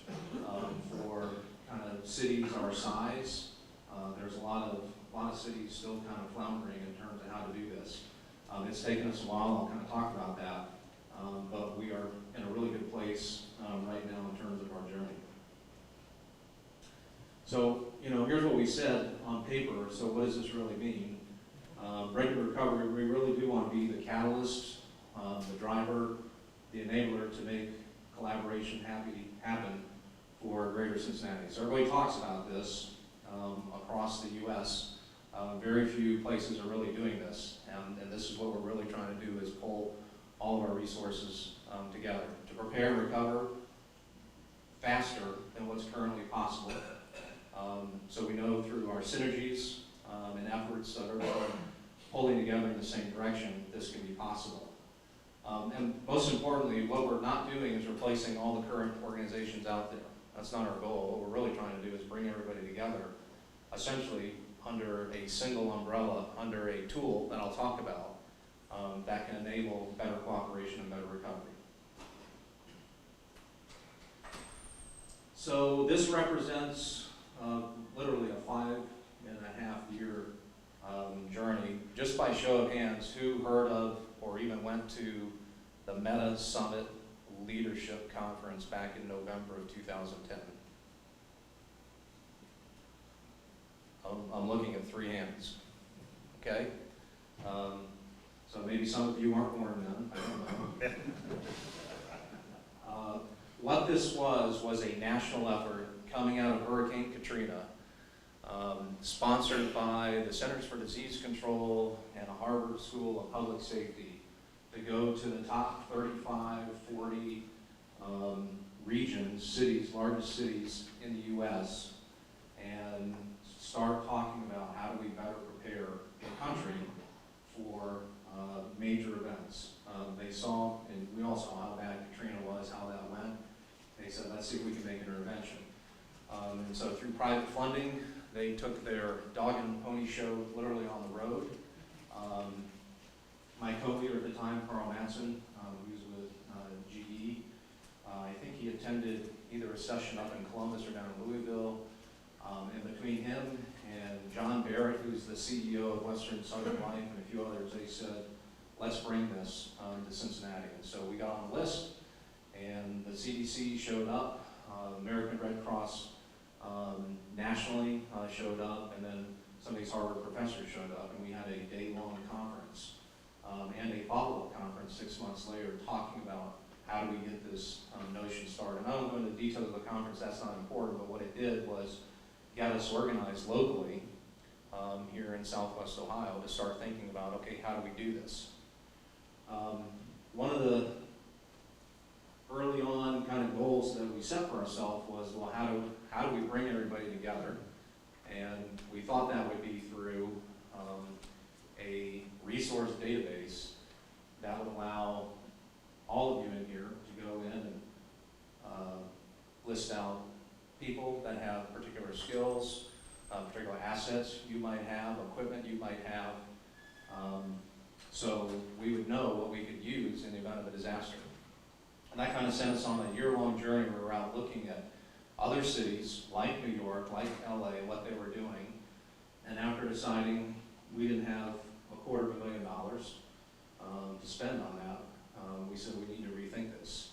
And just by happenstance, I was at a business continuity conference talking with another private, public, national group and kind of telling them my sob story about what's available, and we're not having any luck. They said, you need to go talk to the folks in Louisiana. And so coming out of Katrina, state leadership said, okay, we need to do a better job. And they created 2 organizations in Louisiana. One is NIMSAT, which is at the University of Louisiana at Lafayette. I don't know if you can read that. It stands for National Incident Management Systems and Advanced Technologies. So they're a research arm of the university, and they got $1 million of FEMA federal money, probably some of our tax dollars, and they set about to build a virtual business EOC tool for the state of Louisiana. At the same time, I think LSU stood up an official organization called the LABEOC, which works in conjunction with the state of Louisiana to bring literally EOC capability when the state would have another disaster. And so they started this journey 2007, 2008, and when we started talking to them, the news was very good, and we really liked what we saw. These were, kind of down-home folks, if you would, who had put a lot of sweat equity into developing a tool that they use for the state, and they've registered and have registered over 1,000 organizations across their state. They've developed a tool as well that they're using, and the best news was they said, this thing is already developed, it's paid for by tax dollars, federal government, and you can have the tool for free. And we said, where do we sign up? And so we literally spent $15,000 last year to have them customize it for our area. And that is our website. And you can go there. I think it's www.greatercincinnati.r2r.org. I don't have the website up there. And you can become a part of Ready to Recover by joining in and providing us some information. So how does this work? So you'll see a activation message there at the top. Right now it says the BBOC is not active. But what will happen is when we have a major event, if you want real-time information from the EOC, this is how you can get it. We have established a private sector seat of volunteers. Many are sitting here on the front row. Let me just show you the list. We have about 20 volunteers from some of our biggest companies in the area with certified business continuity planners and other like professionals that have said, I want to be a part of this. And this group is volunteering to be a part of the EOC for the next and the future activations. And this group is also driving the website tool that you might be a part of. And I will say, if anybody else here wants to volunteer to be part of this, we're working with Nick Prosley. Nick, have you had a chance to introduce yourself? You have. Very good. So Nick is running our EOC Homeland Defense group, and we're going to go through an official kind of vetting process and training as he reinstitutionalizes the processes, EMA processes for Jefferson County and the city of Cincinnati, and so the private sector seat is being baked into that. And so we will have a seat at the table to deliver real-time information news alerts, and a place to call if you're a business or an organization and you want kind of first-hand information. This is how you can get it. Make sense? In addition, there's another capability we're looking at right now, kind of a phase 2 capability, that will allow vetted organizations, when they have a need, so it could be Salvation Army, it could be the Red Cross when they run out of resources, it could be you as a company. If you have a local disaster and you need anything from sandbags to heavy-duty equipment or 1,000 volunteers to pass out water or food or whatever it might be, you will be allowed to send that request through the tool out through the entire community of organizations that are participating, and potentially get a response back to say, hey, I can help. I actually do have 1,000 sandbags that are sitting here and you're free to get them. Make sense?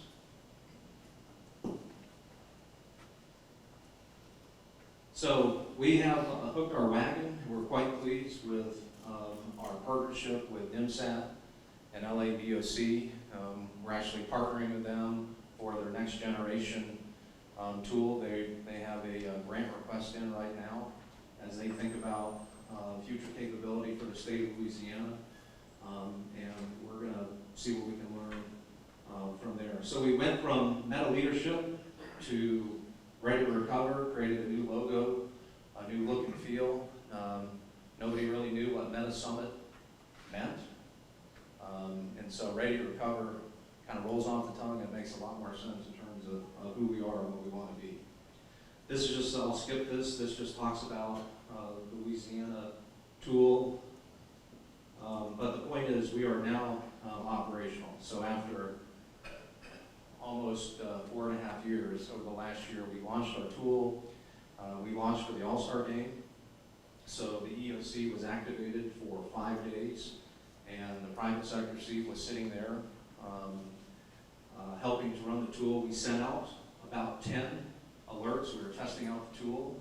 We have had several partners, including MIR3 out of San Diego, which is one of the leading notification systems, tool providers. Some of you may know about them. They leaned in and said, we want to be a part of this tool as well. And so they incorporated their notification engine into the tool. And so through text and email, we were pushing out real-time notifications in terms of events that we felt were important to local business and local organizations through this 5-day event. So we proved the technology, it works. We have launched our private sector seat. We're partnering with NIMSAT, as I said, to work on our phase 2 capability. And then lastly, we're partnering with the Contingency Planners of Ohio. I know several of you are members of that. Carolyn is not here, but they also provided funding at the state level. And they said, this is a great tool. And you know, what about Columbus and what about Cleveland? Can they be doing this as well? And the answer is absolutely yes. And literally any other city in Ohio can just, I'll make it simple, do a cut and paste of our software and stand it up, you know, for a few dollars and have the exact same capability. And so the Contingency Planners of Ohio said, we think this is important to support at the state level. And they provided funding as well. So we've got a really good base. What we're now trying to figure out is, I'm looking for Dave, he's in the back. You know, how do we partner with OP3? So what can you expect from OP3 at the state level, and what we can get locally in real time from, you know, what we're doing with the BBDOC tool. And so hopefully this should make sense for you that because we're a home rule state, Nick's going to be in charge during the disaster. Is that not going to be in charge? No. Catherine will be. Catherine, assistant director, she'll be in charge. But the point is, all the real-time information, all the updates, any questions you may have, it's going to be back at the Hamilton County USC, and that's where we're going to be providing a link and an update to them. Now, you want to clarify everything I said? I think it's clear. So what we're trying to do, trying to get this in balance because I got blasted out by our friend from the FBI earlier. What we're trying to do is with the private sector seat, we obviously gather situational awareness from all 49 jurisdictions within Hamilton County. We can also gather situational awareness from neighboring jurisdictions, both Kentucky, Indiana, and in Ohio. And so what we do that is we have a tool called WebEOC, which we allow government sector and nonprofit and BOADs access to, but we don't allow private sector. So the link with this private sector seat, and this concept's been around for years, it's just been hard to implement, is that we allow this private sector seat into the EOC. It's combined, it's both a regional EOC as a backup for the region, but also it's combined EOC for Cincinnati and Hamilton County. We then share information with them that they can put out through this system, whether it be, and what we're trying to create is a vetted information source, if you will. So if you're smart, we're monitoring the media. If you're smart, we're signed up for everybody's alerts, wherever you have locations, from the local fire, police, EMS, whoever it might be that might send out information. But it's also a way to ask questions in the virtual EOC. So he says there's a phone number. He's never been there when that phone's been overwhelmed. So you don't generally give out the phone number, which is why we create these electronic systems so you can track the questions and the information that comes in, and you can track the information as it goes out. And so it's that vetted information source. And the flip side is that if we have the catastrophic event like power outage in 08, and we need something like we needed in 08 when we had Meals on Wheels recipients who couldn't get food, we can put out a request to the community to say, is there anybody that can help us with whatever it is that we might need, whether it be supplies for a shelter, whether it be helping to take care of pets, whether it be transportation resources. It could be any number of things depending on the emergency or the reason for the EOC activation. So this is in its infancy, so we're developing a cadre of people who can staff that EOC seat, so we can do a call down and see who can come in, get some basic online training. We have two systems we use. We use a system called WebEOC, which is I hate to use the phrase incident management tool. It's not an incident management tool, but it's an online virtual EOC, if you will. And then we have Raven 911, which is a mapping application that we use, that we can track. We put a lot of critical information in there that we can use to kind of see what's going on. We can model flooding. We can model hazardous material plumes. We can do a lot of things in that system that a lot of other mapping applications can't do. So this is the ultimate goal. As Hamilton County sort of reconfigures and revamps its emergency management program, we're including this seat in there. And then as we work with the city of Cincinnati, approach the same concept with them, since it'll be our EOC anyway, we might as well incorporate the seat into both the plans and operational procedures for the Emergency Operations Center, which is a coordination center. You don't do command and control from the EOC. That's done from the field level, unless you're talking about recovery, maybe sheltering, things like that. But generally, that work is done in the field, and we're there to provide support. So if you have a location, multiple locations in Hamilton County, right now this is just Hamilton County, just to give you that information. But however, we can get information from the neighboring jurisdictions, and we hope to share that information as we're allowed to. And most information we deal with, I don't have secret plans. So whatever I know, I fully believe in, and not only do we share it with the media, we spend a lot of time monitoring the media. I think Russ talked about the JIP. We have a JIP, Joint Information Center. Spend a lot of time doing rumor control in times of emergency. Well, this will help us with that rumor control, because at the same time we're putting out through the media, we can send it out through the virtual EOC, and you'll be getting that directly. So if your boss says, where'd you get this information? Well, I got it from the Hamilton County Emergency Operations Center. Oh, okay. Well, all right. It must be true, right? For the company. So that's our goal. So this has never been done before. We did it some during the All-Star game. We do, we're monitoring Zika right now. We have the NAACP convention, which will be probably a national security level event in July, since that's very nicely right in the middle of an election. Ohio already gets hammered in an election season. So to have that convention here is a plus for the city, but it will be an event that we will be monitoring closely and probably be active, at least partially active for. So that's sort of where we're headed at this point. Thank you. There you go. There we go.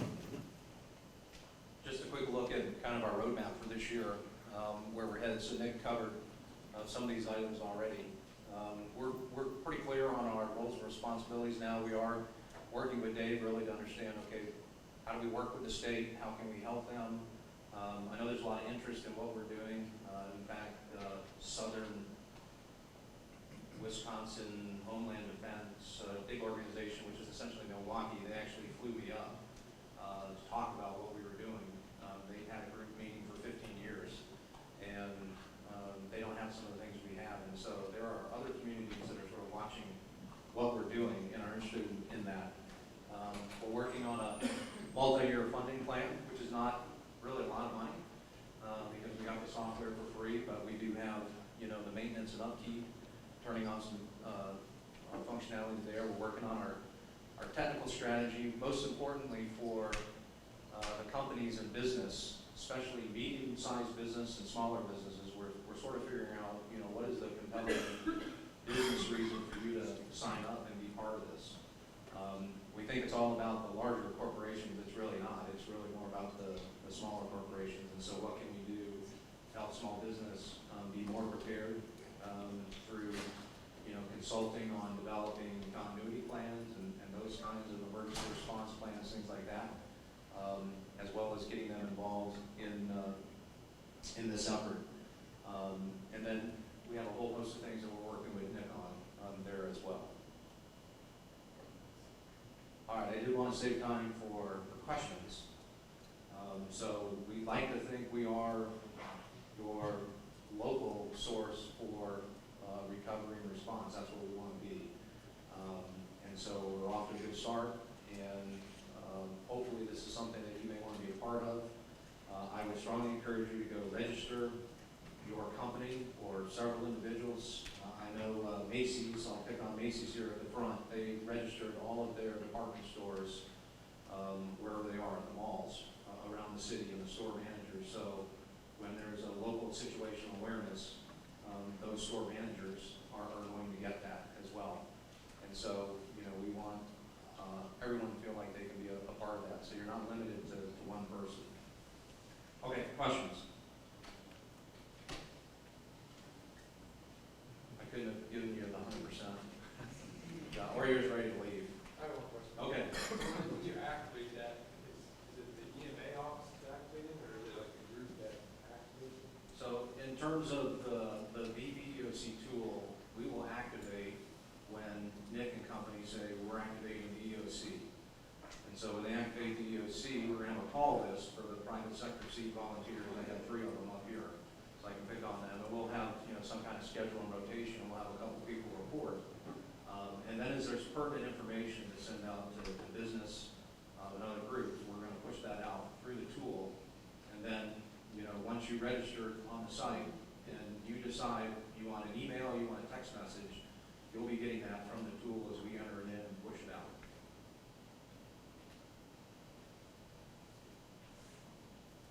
That was a good question because I had an answer. So, other questions? No, I think that's it, Dave. I think they're ready to go. Thank you.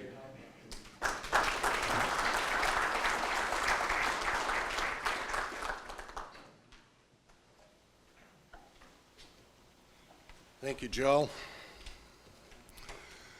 In wrapping up our conference today, I want to thank our speakers. I think you all did a great job. They deserve a round of applause.